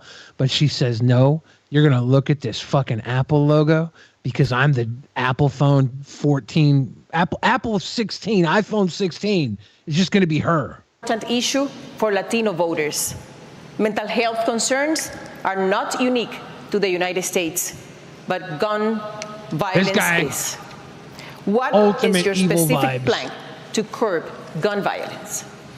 Well, first we need to understand is I think that the liberal left seems to be just completely bent on prosecuting law-abiding citizens that are gun owners, because every solution they have to this is take away the Second Amendment rights of Americans, and somehow that's going to solve the problem. But all these cities that we're talking about that you showed the videos of tonight, they have some of the strictest gun laws in the country. So we know that that's not what's working. What we have to do is get back to the core issues about the family. We have to get back to behavioral health and mental health. We've got to get back to actually enforcing the laws these people talked about. And like we've done in North Dakota, where we've got the goal and we're on the track to being the most military-friendly state in the nation. We've got the most military and the most support of what we're doing in terms of law enforcement, because the morale is down because we've been defunding the police, because they've been attacked in the press. The police have become the bad guys when they're the one. There's all these jobs available in America. Why would you be a policeman if people don't? They have to give a couple minutes to this guy because he's there.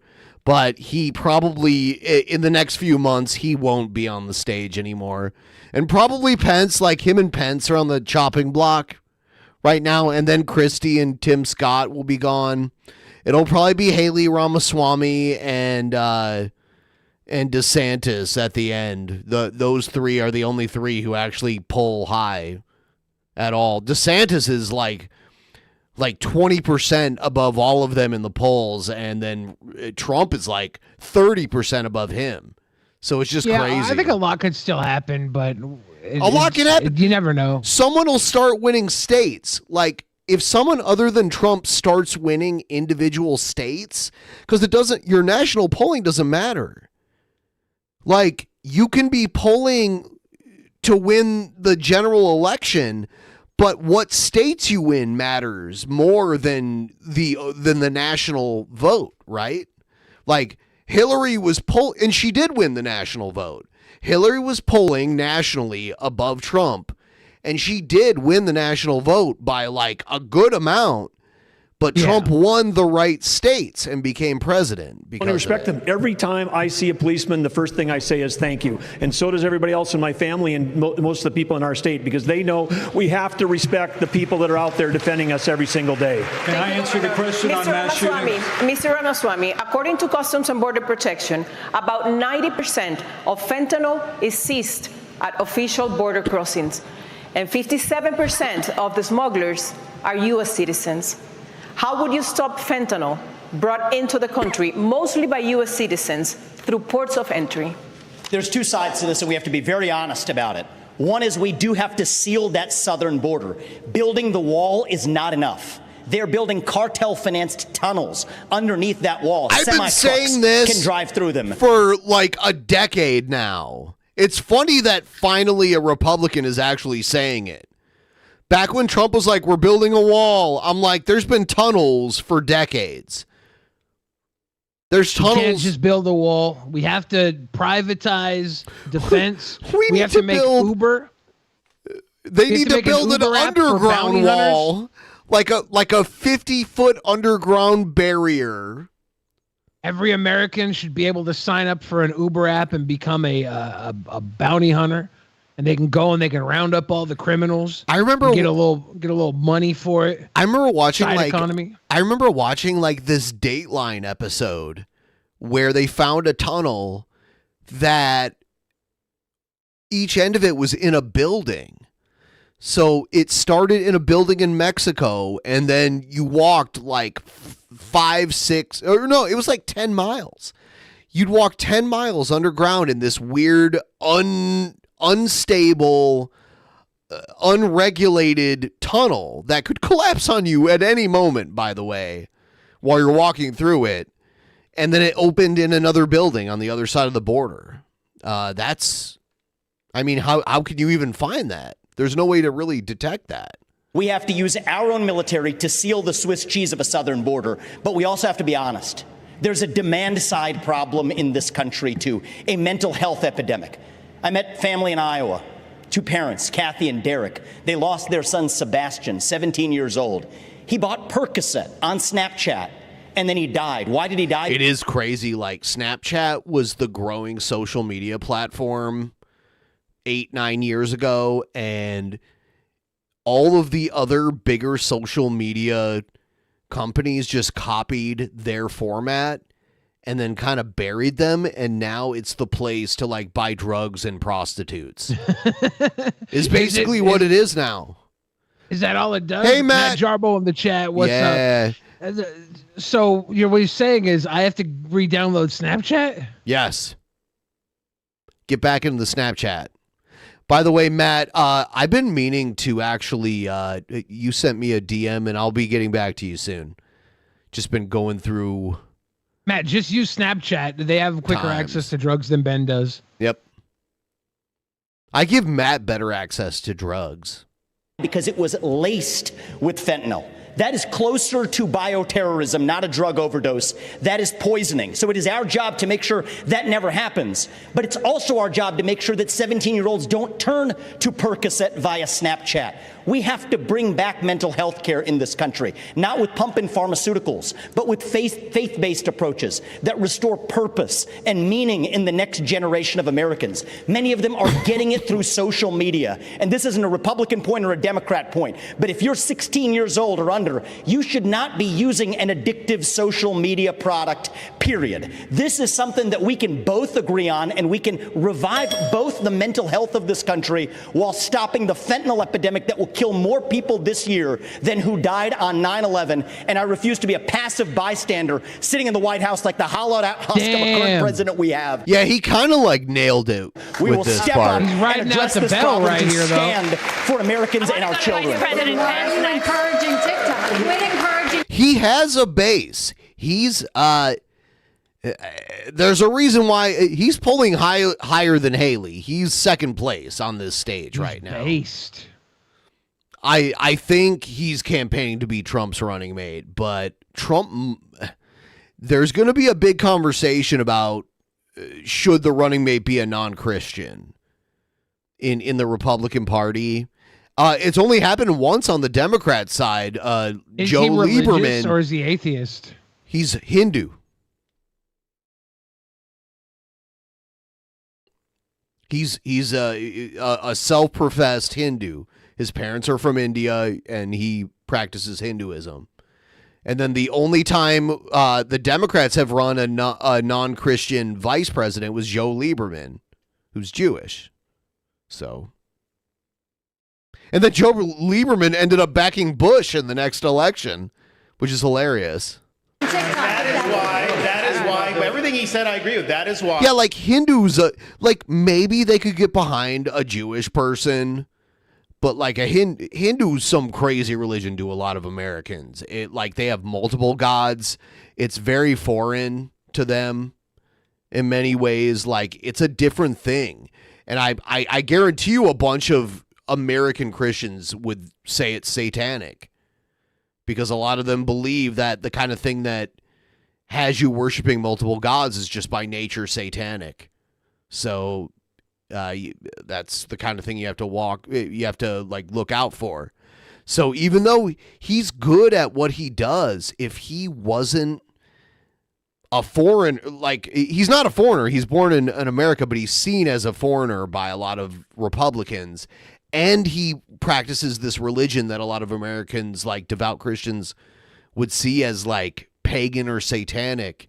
I just don't think he has a chance with their voting base on their side. I don't see it. But it would depend on what he did leading up to getting a nomination. He'd have to show his willingness to work with those communities and respect those communities to try and overcome that stigma. Matt Jarbo says they try to connect Hinduism to Islam, which that would only work if you're dumb. You know what I mean? Like, which would work. Because they're dumb. hold on though. They're both brown people, but like Hindus and Muslims in India had wars, and that's why Pakistan is a country. Pakistan used to be part of India at one point. It was like the Muslim part of India, and the Hindus and the Muslims in that part of the world had wars against each other. We've all heard the like, oh, we dip our bullets in pig's blood, we dip our bullets in cow blood, and that was the wars between the Hindus and the Muslims. I dip my bullets in nacho cheese. But yeah, they can do that. Like if you're dumb, you'll buy into it. But like Hinduism and Islam are incompatible. They hated each other. And yeah, Pakistan was part of India. They are like, there's a like do DNA testing between Pakistanis and Indian people. They're related. They're like, they were the same people at one point, divided by religion. Republican Party has never had a problem diagnosing somebody that wasn't Islamic as Islamic before. They've been known to do it. Young Obama, growing up in Kenya, obviously. As commander-in-chief, I'm going to use the U.S. military to go after the Mexican drug cartels. They are killing our people. And the stories that I've seen in Florida, we had an infant, 18 months. Parents rented an Airbnb. And apparently the people that had rented it before were using drugs. The infant was crawling, the toddler was crawling on the carpet and ingested fentanyl residue and died. And by the way, on the far right, like the Nick Fuentes extreme right, those guys like Islam. Which is weird because like the American right used to demonize Islam. Even like when someone's a Muslim who's a good person, a good citizen, we still look at them with like distrust. But like Nick Fuentes thinks like Saudi Islam is based. He likes their fundamentalism, yes. right? How women have our property and religion rules everything, like religious law, like theocratic dictatorship is the norm. Yeah, he likes that. Just going to sit here and let this happen, this carnage happen in our country? I am not going to do that. So I guarantee you on day one, this border is going to be a day one issue for me as president. We're going to declare it a national emergency. Yes, we'll build the wall. We'll do remain in Mexico. But those Mexican drug cartels are going to be treated like the foreign terrorist organizations that they are. President Pence. All right, Vice President Pence. Yeah, like I was watching this earlier and I'm like, who is the woman behind Dana Perino? And then I realized it is DeSantis' wife. We're going to move on to a different issue. Hold on, sir. Vice President Pence. $5 billion. Just last month, Vice President Pence, you said if elected, you would repeal all Obamacare mandates. However, you also made that same promise in She has glowy earrings that sparkle. 2016. And at that time, she's dressed almost like a one of the witches from Wizard of Oz. One of the good witches. Yeah. Trump Pence had congressional majorities for at least the first 2 years, and you did not deliver on that promise. So Obamacare, right now, it is more popular than ever. Why should Americans trust you, if you become president, to fix that, or is Obamacare here to stay? Well, first let me speak to the mass shootings issue, and then I'll answer that question. It's an important one, Dana. Look, I'm someone that believes that justice delayed is justice denied. And as a father of three, as the grandfather of three beautiful little girls, I am sick and tired of these mass shootings happening in the United States of America. And if I'm president of the United States, I'm going to go to the Congress of the United States, and we're going to pass a federal expedited death penalty for anyone involved in a mass shooting. All right, so people who do school shootings are already ready to die. They go into it knowing that they're probably going to die that day, and you threatening them with a death penalty is not going to stop them. I wonder how many mass shooters think they're gonna win against everyone. None. Win the police. None. Like, oh, and I'm the ones taking down that the entire world today. The ones that survive it are the minority, and they're like, whatever. And they don't give a shit if they die that day or they're killed later or they rot in prison forever. It's like someone doing that has already given up. They have no future. Do we don't have the death penalty for all of them, right? There's just some people who shoot in states that don't have the death penalty anymore. Yeah, yes. So this would be a federal death penalty? A federally mandated death penalty for mass shooters. Yes. Wow. It's not going to they're already ready to die. A lot of them are hoping that they're going to die. So you're kind of giving them what they want. This is a good thing. Pence is being performative. He's saying he's against school shootings, and he's not saying he wants to have gun control. What a smart Republican move. That they will meet their fate in months, not years. It is unconscionable that the Parkland shooter, Ron, is actually going to spend the rest of his life behind bars in Florida. That's not... In many ways, that's worse. That's not good enough. No, we need our revenge. Quarter him, Ron DeSantis. We need a revenge. In fact, I'm going to pass a bill where it's televised when it happens, so everyone gets to see it. Justice. We're going to let the survivors of the children that were murdered, or the people that were murdered in the mass shootings, the survivors will get to come along, and they'll all carry one knife each and get to stab him once, twice if they've lost multiple people. To mete out justice and send a message to these would-be killers that you are not going to live out your days behind bars. You're going to meet justice in this system. But does that mean Obamacare is here to stay?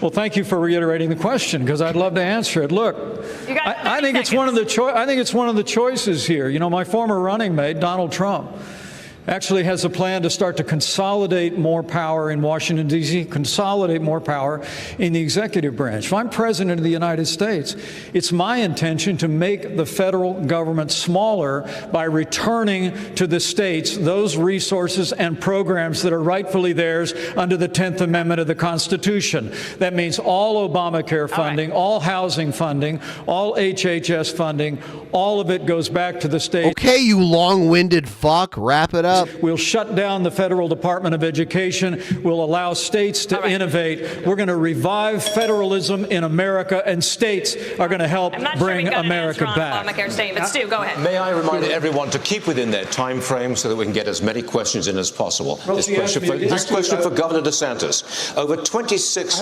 million Americans don't have insurance coverage. Governor DeSantis, 2.5 million of them are in your state. That's worse than the national average. Can Americans trust you on this? Well, I think this is a symptom of our overall economic decline. Everything has gotten more expensive. You see insurance rates are going through the roof. People that are going to get groceries. He's gay, I spoke right? with a woman in Iowa, and she said, for the first time in my life, I'm having to take things out. I saw fans of his wife in the chat. They were like, oh, yeah, Casey DeSantis, she's cute. I found this old picture of them on Instagram, like from their wedding, and he's all decked out in his military garb. But yes, she is a beautiful lady. Like, she's actually, I was kind of surprised because I thought maybe his wife would be a dude. I don't know. Kind of surprised. Out of my grocery cart when I get to the checkout line because the total goes up so quickly. So this is very real, and people are hurting out there. So we've got to address the underlying problem with Bidenomics, the overspending, taking all Biden's rules and regulations. I'm going to throw them in the trash can on day one. You're not going to have to worry about that. We're going to open up all of our Seth energy. Looks makes a good point. Ron DeSantis can't be gay. He was in the Navy. In the Navy. Just like all of the village people. Dominant in this country that will lower your gas prices. And what we need to do with health care is recognize our health care is putting patients at the back of the The only thing that I think makes, like, that I would consider Ron DeSantis being gay is that he has, like, a resting fuck me face. Yep. Like, when he sits there, his face just, like, it's got that pouty scowl where it's just like when he's resting, he's like, I'd rather be being fucked in my face right now. us. We have big pharma, That's the only thing that big makes me think he might insurance, be gay. and big government, and we need to tackle that and have more power for the people and the doctor-patient relationship. Governor, why is your record in Florida on insurance worse than the national average? Like, I don't know how many of you guys watch gay porn. Ben, pull up any gay porn. No. There's always one guy in the gay porn that has this resting, like, state, upside down a lot smile, of folks that this fuck me scowl. Of course, we've got a Ron DeSantis population says the boom. same thing. We also don't have I think a I've lot seen of welfare maybe benefits. 700 gay pornography films. There's always one guy with this exact look on his face. Why so many? Research. In Florida, we're basically saying this is a field of dreams. You can do well in the state, but we're not going to be like California and have massive numbers of people on government programs without work requirements. We believe you work and you got to do that. And so that goes for all the welfare benefits. And you know what that's done, Stuart? Our unemployment rate is the lowest amongst any big state. We have the highest GDP growth amongst any big state. And even CNBC, no fan of mine, ranked Florida the #1 economy in America. We're moving on. On the topic of healthcare, Governor Haley, healthcare is the leading cause of George bankruptcy. in the chat says, damn, that's a lot of gay porn. I haven't even seen one. Wow, George, what's wrong with you? How do you know you're not gay then, dude? Families you can at least watch one. I watch all 700 because every time I know when I'm done, I'm like, I'm not gay at all. personal bankruptcies. As president, how you protect Americans who get sick from financial ruin? First of all, how can we be the best country in the world and have the most expensive health care in the world? We have an issue. My mom was in the hospital, and when she was in the hospital, they tried to bring her a couple of Tylenol, and she said, I don't need it. And they said, honey, go ahead and take it because you're paying for it anyway. Why is it that when we got the bill, the insurance company and the hospital negotiated the bill for her without her having anything to do with it? When I am president, we will break all of it, from the insurance company to the hospitals to the doctor's offices to the PBMs to the pharmaceutical companies. We will make it all transparent, because when you do that, you will realize that's what the problem is. Second thing is you've got to deal with tort law. The doctors don't give you the 10 tests because they want to. It's because of the 90% chance they'll get sued. And then we need to bring competition back to healthcare, get rid of certificate of need systems, and make sure that they can compete. We have to put the patient in the driver's seat. They've been in the back seat for way too long. And once we give the patient the ability to decide their healthcare, deciding which plan they want, that is when we will see magic happen. But we're going to have to make every part of the industry open up and show us where their warts are, because they all have them, and we need to fix this on behalf of the American people. In 30 seconds, do you have a better way in 30 seconds? Well, yes, we're not talking about the real problem ever. We talk about why do we have the most expensive health care in the world? It's because the federal government got involved the same way they did with EVs, and they said, we're going to subsidize a particular kind of software back in 2008 under Obama, and they said, hey, we're going to do this. It's going to make everybody more productive. All of you that are watching have been to a doctor's office when the doctor's got his back to you and their hands on a keyboard. The only industry in the world that's ever absorbed $1 trillion of IT and became less productive, they saw less patients per day, is U.S. healthcare, because they were subsidizing a certain kind of technology. It wasn't about improving healthcare. It was about picking winners and losers. Every time the federal government's involved, whether it's higher education, healthcare, or now the auto industry, things get more expensive and less competitive. That was a great transition, because my guy is like, we're gonna solve healthcare because we're gonna open source the healthcare IT. We're gonna have an app, a new app for healthcare. It'll fix everything. Move on. The future of education in America. What's the government's role in finding a way forward? The second Republican debate rolls on from Simi Valley. An informed patriotism is what we want. And are we doing a good enough job teaching our children what America is and what she represents in the long history of the world? I remember watching that shit when I was a kid. Like, it'd be like, oh, President Reagan gonna do a press conference. So weird. I had a handful of jelly beans looking down at my wife Nancy's bobbing head. I said to myself, I'll forget this in a moment. Someone asked, what's with the Reagan shit? They're at the Ronald Reagan Presidential Library. In Presidential Library in the Air Force One It's a Pavilion cool for the building. second Republican debate. And let's get back to our questions, Governor Haley. American students, they are in academic trouble. They have lower scores in math and reading. There's chronic absenteeism. That's at record highs. And this has even been called education homicide. You say school choice is the answer, but South Carolina, your home state, education homicide? Are we addressing school shootings again? It still has not enacted universal school choice, and even the current expansion won't be fully implemented until 2027. Parents can't wait 4 years for a fix. So what would you do right now? Well, and school choice isn't the only answer, but I'll tell you it's not out of a lack of trying that we didn't try and get school choice in South Carolina. What I'll tell you, first of all, is we have to acknowledge the fact that 67% of our 8th graders are not proficient in reading or math. Over 80% of our 8th graders aren't proficient in history or civics. And recently they came out and said our 12 and 13-year-olds are scoring at the lowest levels they've been scoring in reading and math in decades. So the first thing we've got to do is we've got to make sure we catch our kids back up. We have to make sure they can read. A child that can't read by 3rd grade is 4 times less likely to graduate high school. We need to do reading remediation. We need complete transparency in the classroom.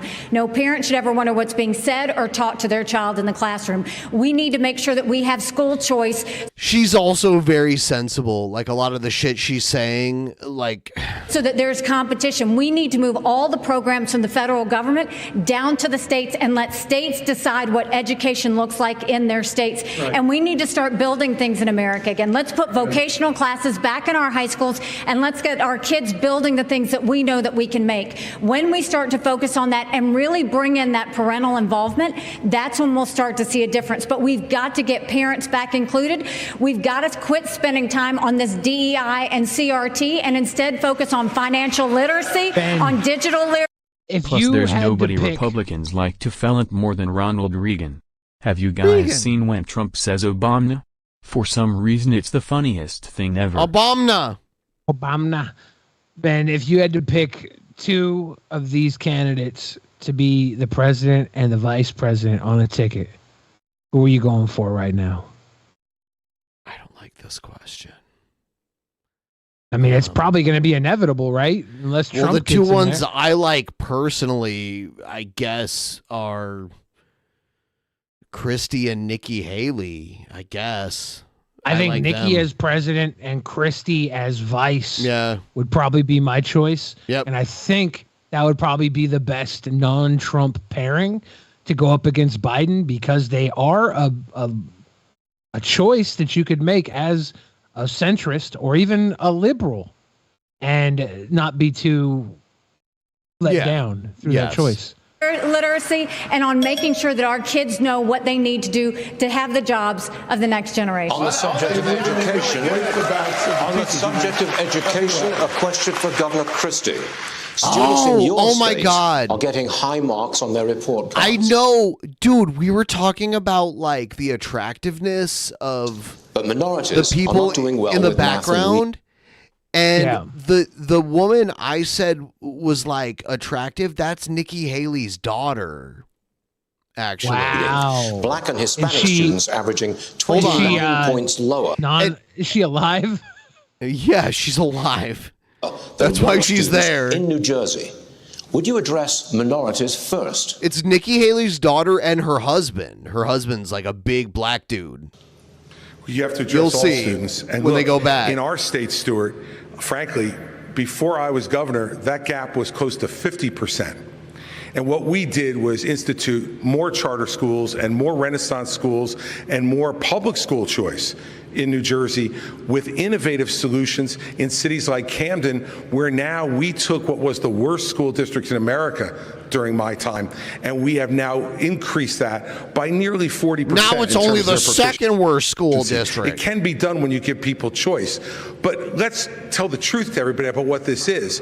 This public school system is no longer run by the public. It is run by the teachers' unions in this country. Randy Weingarten and her crew are absolutely strangling. They are taking the worst of their members and defending them rather than advocating for our kids. And when you have the President of the United States sleeping with a member of the teachers union, there is no chance that you could take the stranglehold away from the teachers union every day. They have an advocate inside the White House every day for the worst of their teachers, not for our students to be the best they can be. A President of the United States has to take on the teachers union. I did it in New Jersey, and I will do it as President of the United States. Governor DeSantis, I have a question. Yeah, so just to the right of Dana Perino, that's Nikki Haley's daughter and her husband right there.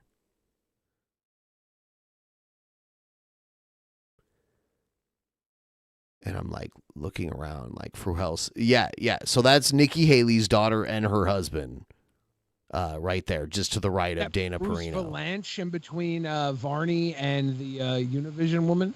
I'm not sure who that is. But if they're up in the front row, there's somebody apparently, because we see DeSantis's wife up there, and now we see Nikki Haley's daughter and son-in-law sitting there. So I don't know. It must be like reserved for friends and family or something. For you, Governor DeSantis, I have a question for you. Are you guys having trouble seeing me? Florida's new Black History I love Tim Scott bitching like, are you guys having trouble seeing me? curriculum says, quote, slaves develop skills which in some instances could be applied for their personal benefit. You have said slaves develop skills in spite of slavery, not because of it. But many are still hurt. For descendants of slaves, this is personal. What is your message to them? So first of all, that's a hoax that was perpetrated by Kamala Harris. We are not going to be doing that. Second of all, that was written by descendants of slaves. These are great Black history scholars, so we need to stop playing these games. Here's the deal. Our country's education system is in decline because it's focused on indoctrination, denying parents' rights. Florida represents the revival of American education. We're ranked #1 in the nation in education by U.S. News and World Report. My wife and I, we have a 6, 5, and 3-year-old. This is personal to us. We didn't just talk about universal school choice. We enacted universal school choice. We didn't just talk about Parents' Bill of Rights. We enacted the Parents' Bill of Rights. We eliminated critical race theory, and we now have American civics and the Constitution in our schools in a really big way, just like President Reagan asked for in his farewell address back in 1989. Florida is showing how it's done. We're standing with parents, and our kids are benefiting. Senator Scott, you oppose to these new standards. What is your message for Governor DeSantis? There is not a redeeming quality in slavery. He and Kamala should have just taken the one sentence out. America has suffered because of slavery, but we've overcome that. We are the greatest nation on earth because we faced our demons in the mirror and made a decision. So often we think that all the issues, you talked about crime and education and healthcare, we always think that those issues go back to slavery. Here's the challenge though. Black families survived slavery. We survived poll taxes and literacy tests. We survived discrimination being woven into the laws of our country. What was hard to survive was Johnson's Great Society, where they decided to put money, where they decided to take the black father out of the household to get a check in the mail. And you can now measure that in unemployment, in crime, Tommy Sotomizer, in devastation. If you want to restore hope, you've got to restore the family, restore capitalism, and put Americans back at work together as one American family. Our nation continues to go in the right direction. It's why I can say I have been discriminated against, but America is not a racist country. Never, ever doubt who we are.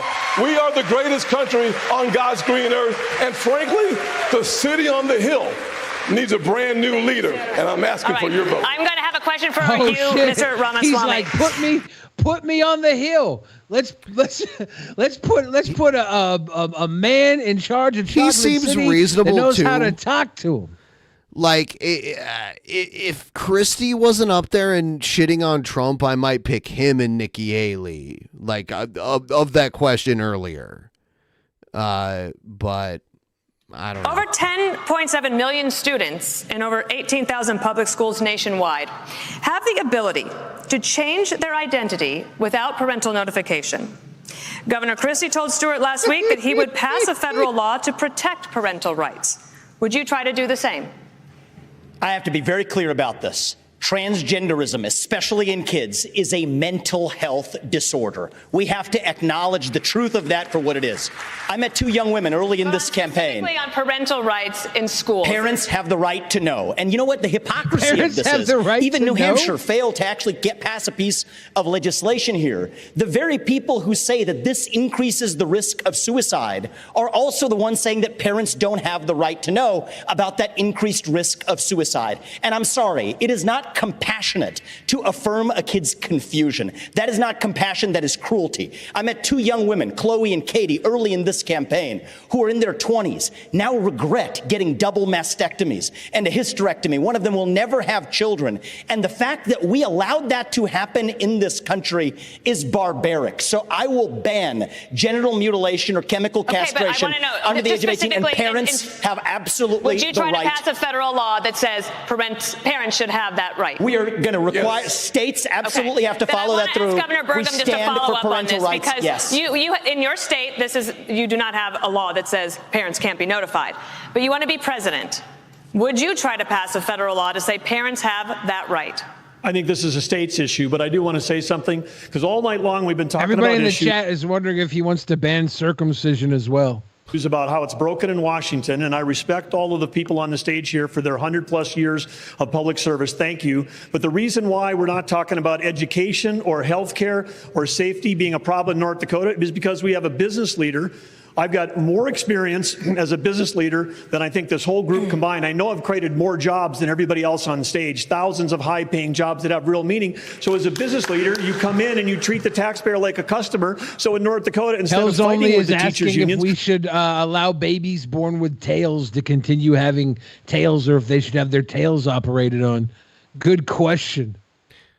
Let's talk. How many babies are born with tails? Let's get the hard fact numbers. How many baby penises do they snip, like where it's not a religious thing? Circumcision? Oh. Well, I think I've had I had my penis snipped, and I wasn't a religious thing. Right. Like, yeah, they were doing it like medically for a very long time. I think they've eased up on it, but like there's more people that don't think it's got any benefits. Which I'll tell you this, it does have benefits. Having the sheath of my penis cut off as a baby means I can go for hours sexually pleasuring a woman. Thank you to that fucking genetic surgery. Because I have no feeling in my penis. So I'm just a genetic jackhammer. The customer is but the student. But you do understand that this is an issue that many people in America really are concerned about, worried about parents and notification in schools. Yes, and that's why we have 50 platforms of innovation. That's why we have states. There are certain things the federal government is supposed to do. It's not the Department of Education. That needs to be assembled. We got to move it back to states. Do what we did in North Dakota. Instead of like, oh, here's a choice school and here's an old school, the old way with the teachers union, the kids are trapped. We made every school in North Dakota an innovation school. Every school got out from under the red tape, and the things that help teach the values that we're trying to get, like 4-H, like FFA, like Boy Scouts, they can get credit for all of that stuff in North Dakota. And by the way, North Dakota is now at the top of the median SAT scores in the country right now. Vice President Pence, the Department of Homeland Security warns that violence against LGBTQ+ people is on the rise and intensifying. According to a recent study, members of that community are 9 times more likely to be victims of violent hate crimes. As president, how would you protect this community from violent attacks and discrimination? Well, what I would do is I would bring back using the word queer as an insult. I think if we kept calling everybody queer, then the gays wouldn't stand out like they do now, and they wouldn't get targeted as much. They're a little too comfortable being called queers, if you ask me. Back when we called everyone queer, everyone was able to get their ass beat. Now that it's only reserved for a select few, they're the ones getting their ass beat. And that's what I'll do. I'll bring back using the word queer. I'll stand up for the safety and the civil liberties of every American from every background. And I want the American people to know that. But I want to answer the question as well, Dana, that you just asked Doug Burgum. I love how they give short answers to the questions and then lead over to their little talking points they want to hit. Chris, you mentioned the president's situation. My wife isn't a member of the teachers union, but I got to admit I've been sleeping with a teacher for 38 years. Wow, and you call her mom too. That's weird. Mother. Full disclosure. Look, education is a state and Mother local and I have function. been making whoopee for 38 years. Full disclosure. Indiana had one of the very first school choice programs in the country. And when I was governor of the state of Indiana, we doubled it. And as to your question, Dana, let's be very, very clear. When the Linn-Mar Community Schools in Iowa had a policy where you had to have a permission slip from your parents to get a Tylenol, but you could get a gender transition plan without notifying your parents, I weighed in with a foundation. That's not bad policy. That's crazy. I got your scripts, everybody who wants a Tylenol. I can hook you up with the Tylenol or the gender transition surgery. I got both. DM me for fucking rates. Stand up for the rights of parents, and we're going to pass a federal ban on transgender chemical or surgical surgery anywhere in the country. We've got to protect our kids from this radical gender ideology agenda, and we've got to empower parents at the state level with the ability to choose where their kids go to school, whether it's public, private, parochial, or homeschool. You empower parents, and our schools will straighten up and reflect our values and focus on the basics faster than you could possibly imagine. Next subject. Can I just say one thing? China is investing. If you talk over everybody, please lose time. China is investing heavily in their tech companies. $280 billion every year on semiconductor research and development. That is one CHIPS Act per year. Governor DeSantis, you say companies like Google and Meta have too much power. Doesn't going after them give China an edge? No, I think if you look at how our society's developed, they have huge amount of power over our society. They've cracked down on free speech. We're not saying you don't want them to do business, but you want it to be a free market. And right now they're monopolies. But this issue of China, I think, is really going to be fundamental. We have subcontracted out so much of our national needs to the CCP. We rely on them for a whole host of issues.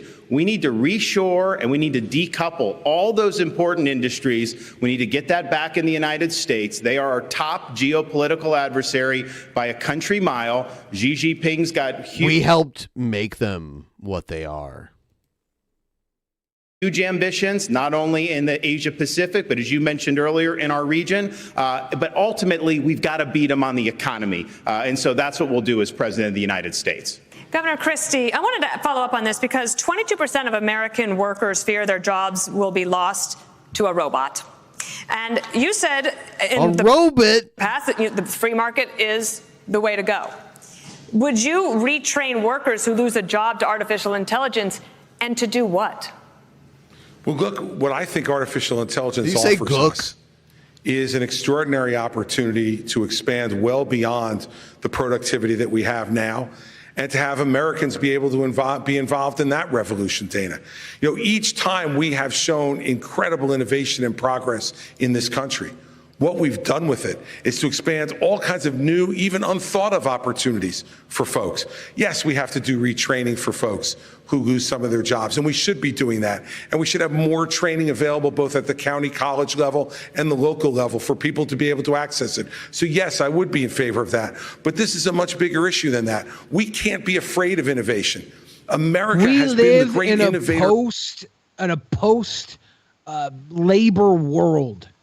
We need to start developing this post-labor world and just give people a base fuck the American dream. It's the American reality. The reality is you get your base comforts, and if you want more, you find a way to get more. There's always going to be something for humans to do, but there's not always going to be a labor force that we've needed for thousands of years to build empires.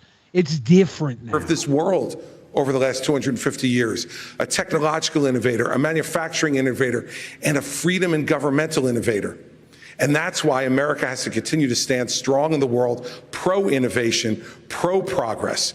And I will tell you this, as President of the United States, what I will do is to make sure that every innovator in this country gets the government the hell off its back and out of its pocket so that it can innovate and bring great new inventions to our country that will make everybody's lives better. Mr. Ramaswamy. Yeah, we do need innovations to make everybody's lives better. Let's go. UBI. Universal Based Income. Communist. TikTok is banned on government-issued devices. It's not even communism, right? If everybody has base needs and capitalism still No, allowed I'm to not exist, saying it's legitimately, it's not communist, but that's what they say. That's why I said that. I'm not. Yeah, that's why we have to tell them it's not communism. It's literally just we're dissolving this labor mentality that capitalism was built on. People can get money above and beyond the base. As long as people aren't stuck on a leash working week to week to pay off a lease, like give them a little bit. Let everybody subscribe to America like they do to Netflix, and they get a drizzle of entertainment. And if they want more entertainment than America Flix has to offer, they go and find an above and beyond work opportunity. To the Chinese government. Yet you joined TikTok after dinner with boxer and influencer Jake Paul. Should the commander-in-chief be so easily persuaded by an influencer? So the answer is I have a radical idea for the Republican Party. We need to win elections. And part of how we win elections is reaching the next generation of young Americans where they are. So when I get into office, I've been very clear. Kids under the age of 16 should not be using addictive social media. We're only going to ever get to declaring. Somehow I think Jake Paul disagrees with you there. Independence from China, which I favor if we actually win. So while the Democrats are running rampant, reaching the next generation 3-1, there's exactly one person in the Republican Party which talks a big game about reaching young people, and that's me. And let me level with all of you. I'm the new guy here, and so I know I have to earn your trust. What do you see? You see a young man who's in a bit of a hurry, maybe a little ambitious, bit of a know-it-all, it seems at times. I'm here to tell you, no, I don't know it all. Used car salesman speech, by the way. I will have the best people, the best and brightest in this country, whatever age they are, advising me. We will be probably many of the people on this stage included. That's how I built my companies. I want to be challenged. I want people who disagree with me. That's what makes America great, because we're not a perfect nation. We're founded on the pursuit of perfection. That is what makes America great. And that is why we will end it once we win this election. I have to jump. I have to jump in here. I'm sorry. I have. Was speaking. There's one person on this. I'm sorry. I have to jump in here. I have to. I'm sorry. I'm a white male. I'm used to being able to talk over everybody. Because TikTok is one of the most dangerous social media apps that we could have. And what you've got, I honestly, every time I hear you, I feel a little bit dumber for what you say. Because I can't believe that here you've got a TikTok situation. What they're doing is these 150 million people are on TikTok. That means they can get your contacts, they can get your financial information, they can get your emails, they can get text messages, they can get all of these things. This is very important for our party. Exactly what they're doing. This is very important for our party. And I'm going to say you've gone and you've helped China make medicines in China, not America. You're now wanting kids to go and get on the social media that's dangerous for all of us. You went and you were in business with the Chinese that gave Hunter Biden $5 million.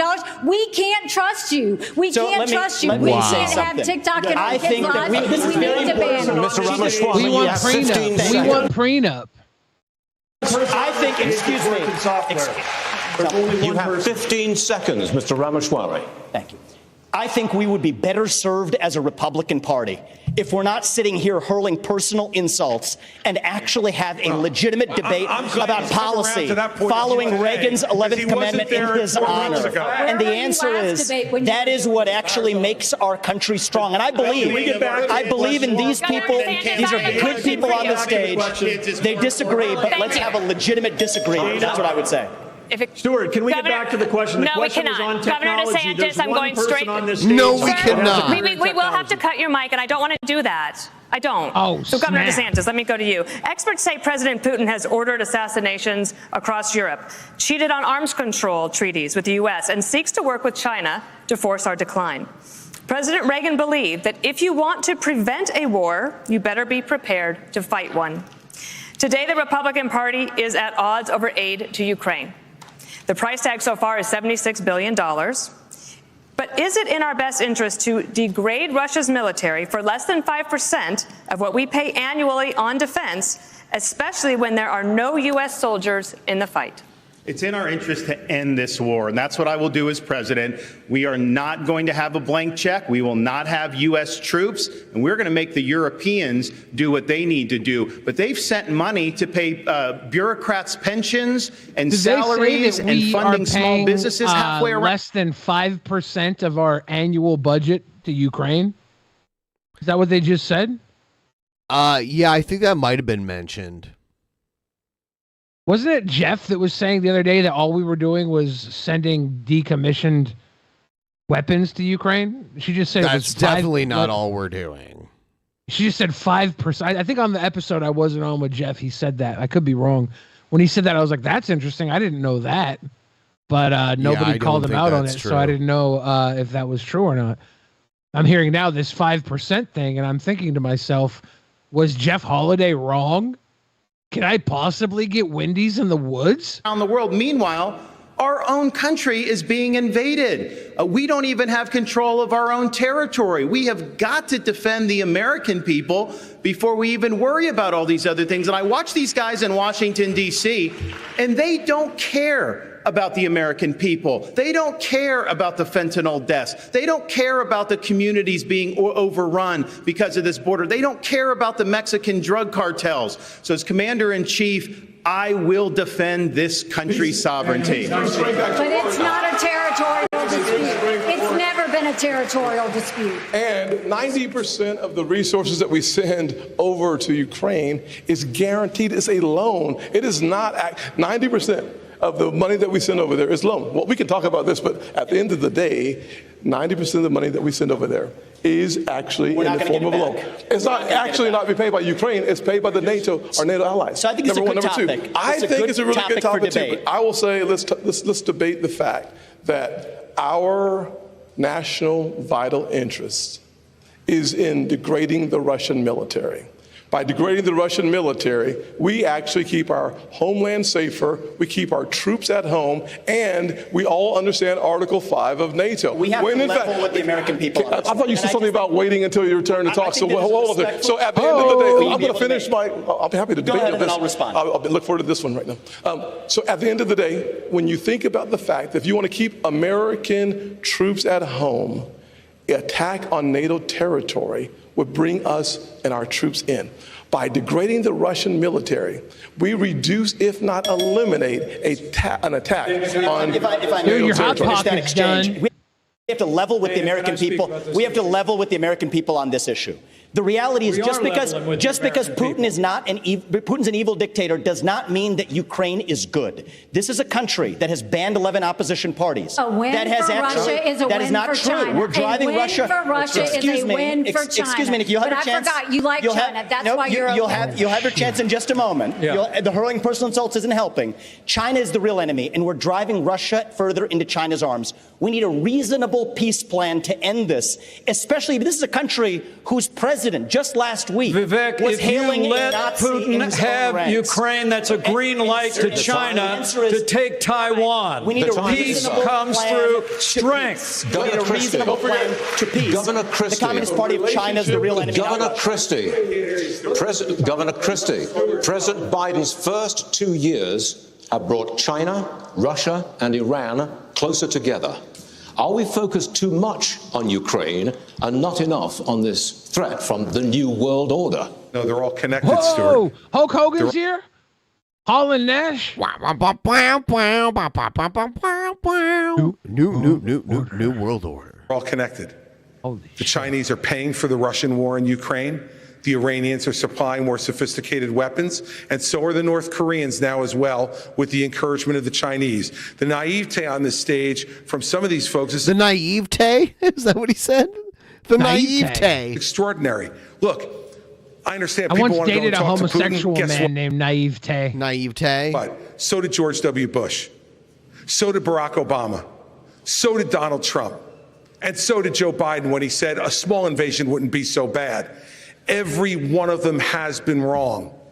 And the fact of the matter is, we need to say right now that the Chinese-Russian alliance is something we have to fight against, and we are not going to solve it by going over and cuddling up to Vladimir Putin. Look, Donald Trump said Vladimir Putin was brilliant and a great leader.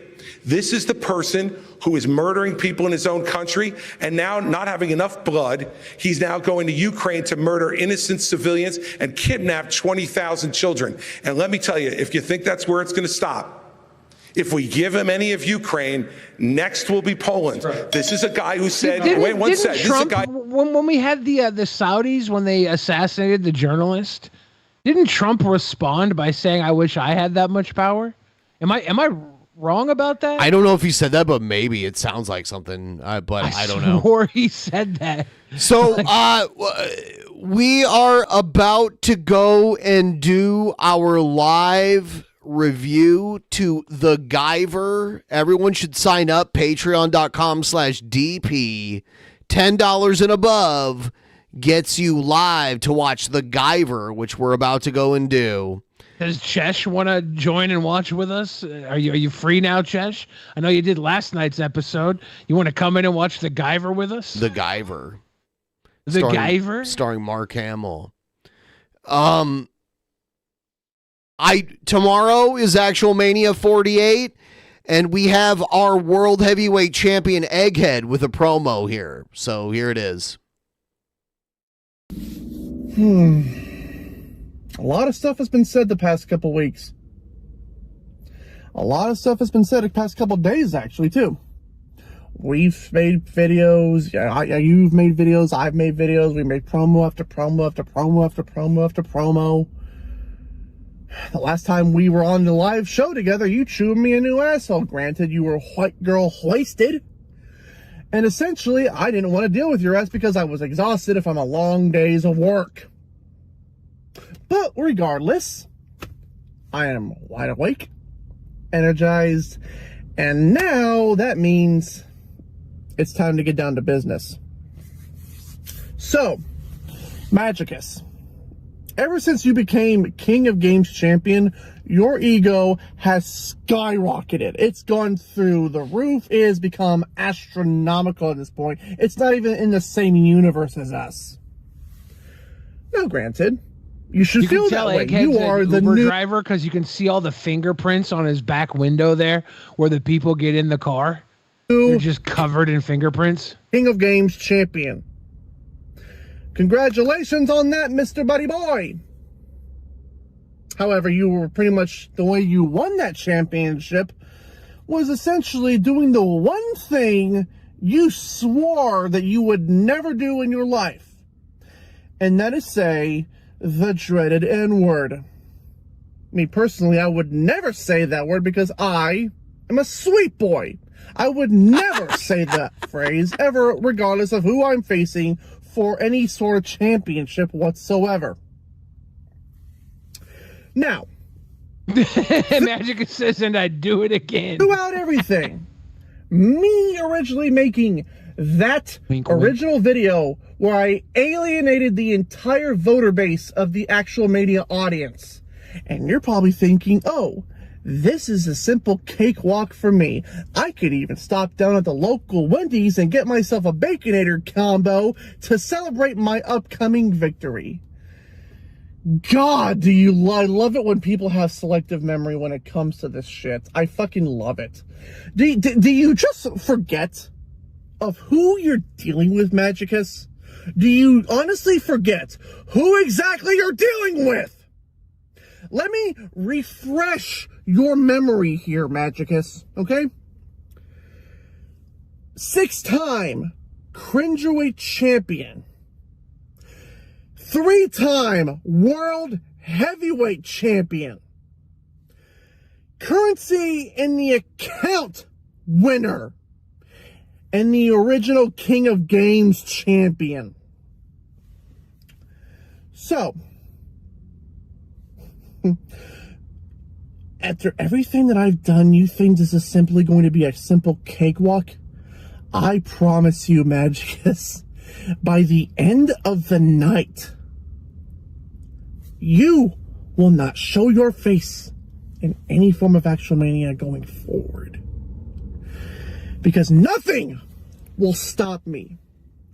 Nothing will stop me to becoming the greatest Actual Mania competitor of all time. All time. You are just a mere stepping stone on my path to greatness on this show. And hell, there's only one title that's eluded me for so long. Elotes? And that's the tag team Mexican street corn? That's the tag team championship gold. That has eluded me ever since I started in Actual Mania. And now, tomorrow, I'm teaming with the one person I never thought I would ever team up in my entire life. A person who I've actually despised against for the longest I can remember. And that's Honest Red. I am literally Team Red flag. Egg red, egg red, egg red. Bullet. Putting our differences aside for the time being and working together to win that championship. So I guarantee you this. By the end of the night, I will have defeated Magicus, and I will have defeated Vermin Supreme with my tag team partner, Honest Red. And this will be another step in my journey to becoming greatest Actual Mania champion, Actual Mania competitor of all time. I guarantee you that. He makes a good argument. I was just about to play the Republican bell for when their time's up. Does he make a great argument? Yes. He's got a great T-shirt on. I'll give him that. I'll be right back. But all I heard was him piss down on the Baconator and then say how he's going to be the greatest competitor of all time. Don't talk about it. Be about it, egghead. Could have done that in 45 seconds. We said we watched 9 minutes of you in your fucking Uber car. And everybody here wants a Baconator because you brought up a Baconator with no point. Literally made everybody salivate, chomp at the bit for a frickin' Baconator. Damn it. Magicus says he's not even slightly concerned. Well, I would be Magicus because obviously Egghead's saving all the intensity for Friday night. Tomorrow, Actual Mania. You didn't use any of it in that video. Holy shit. This is what Egghead did in the video. He said, he brought up the Baconator. I don't know why. Just making us all want to eat a Baconator. He said he won't say the N-word to win. Well, you already showed that Magicus is willing to go further than you are. Third, you said you're going to be the greatest competitor of all time. I don't even think you're the greatest competitor currently on the roster. I think if you look at what Jess Bro's done with the Cringerweight title, she's close to eclipsing everything you've done with every title. Could be wrong, though. I want to be wrong, Egghead. I want to see you go toe-to-toe with Magicus. I want to see you take down the king of games in his own game. Zap Rose versus Billy, what's your favorite Easy-E track? She swallowed it. It's the world's biggest dick. That's Easy-E, right? She swallowed it. If I'm wrong, I'm wrong. Magicus says I put my everything into it. Well, if I'm right about this, Egghead and you are supposed to make videos in the style of each other. So I hope you shat up your bathtub and plan on drinking yellow milk Revolting Machine says, how do you feel about Magicus using the N-word or Egg using the F-word? Magicus used a tactical N-word, which I think was a commentary on society and social norms. The fact that he used it against Big Diesel in an anime fashion shows what great respect he has for the N-word and Big Diesel, who loves anime. When Egghead used the F-word, he used it out of passion and anger. It was not tactical at all. Pure, visceral attack. Same way Egghead told everybody that he hoped they died of COVID after an Actual Mania loss. And that's why Egghead is the Brian Pillman of Actual Mania. Those don't know, Brian Pillman was known as the loose cannon. You didn't know what was going on. He'll pull a gun on you. Yeah, Egghead would pull a gun on you. Brian Pillman talking about Egghead right now is probably gonna die. Stone Cold, like Brian Pillman got injured and had his leg broken and was at home, but was still talking shit to Stone Cold. And Stone Cold showed up at Brian Pillman's house, and Brian Pillman pulled a gun on Steve Austin, and then they cut the camera. Yeah, so they make sure this doesn't turn into a wrestling lesson. This is an Egghead's crazy lesson. Exactly. Egghead might as well be John Wilkes Booth. And one of us is Abe Lincoln. Ben, you've got the beard. I've got the I also can't grow a mustache. I've got the like height Abe. of Abe Lincoln. You got the facial hair of Abe Lincoln. I've got the height of Abe Lincoln. Magicus has the stupid fucking hat of Abe Lincoln. Do you have the height of Abe Lincoln though? Any of us could be targeted by Egghead at this point. Gotta stop talking shit about that guy. Egghead, I love you. All right. We're about to go watch The Guyver. They put Mark Hamill in the, box art cover. This is like the VHS box art. Check it out. Everyone. Sign up. $10 gets you in. We're about to go do it. And if you sign up, you get Actual Mania tomorrow also. I don't know if Chesh is around. Chesh said she'd watch Guyver with us tonight if she's still around.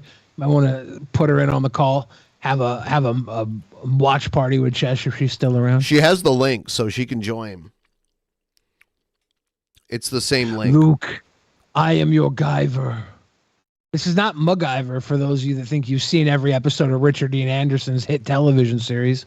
This is a totally different thing. It's bio armor. It's like Power Rangers rated R. Yes. All right. We are going to go over there. We will see you all there. Have a good night. Bye. Bye.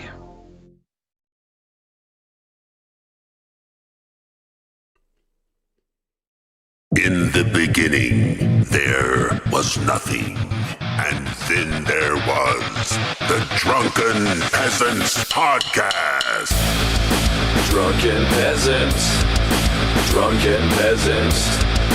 Drunken Peasants. Drunken Peasants. From the strangest corners of the internet, gonna get TP'd by Billy and Ben. You know where you can find them at. Get ready, cause they're gonna kick your... Drunken Peasants. Drunken Peasants. Drunken Peasants. Drunken Peasants.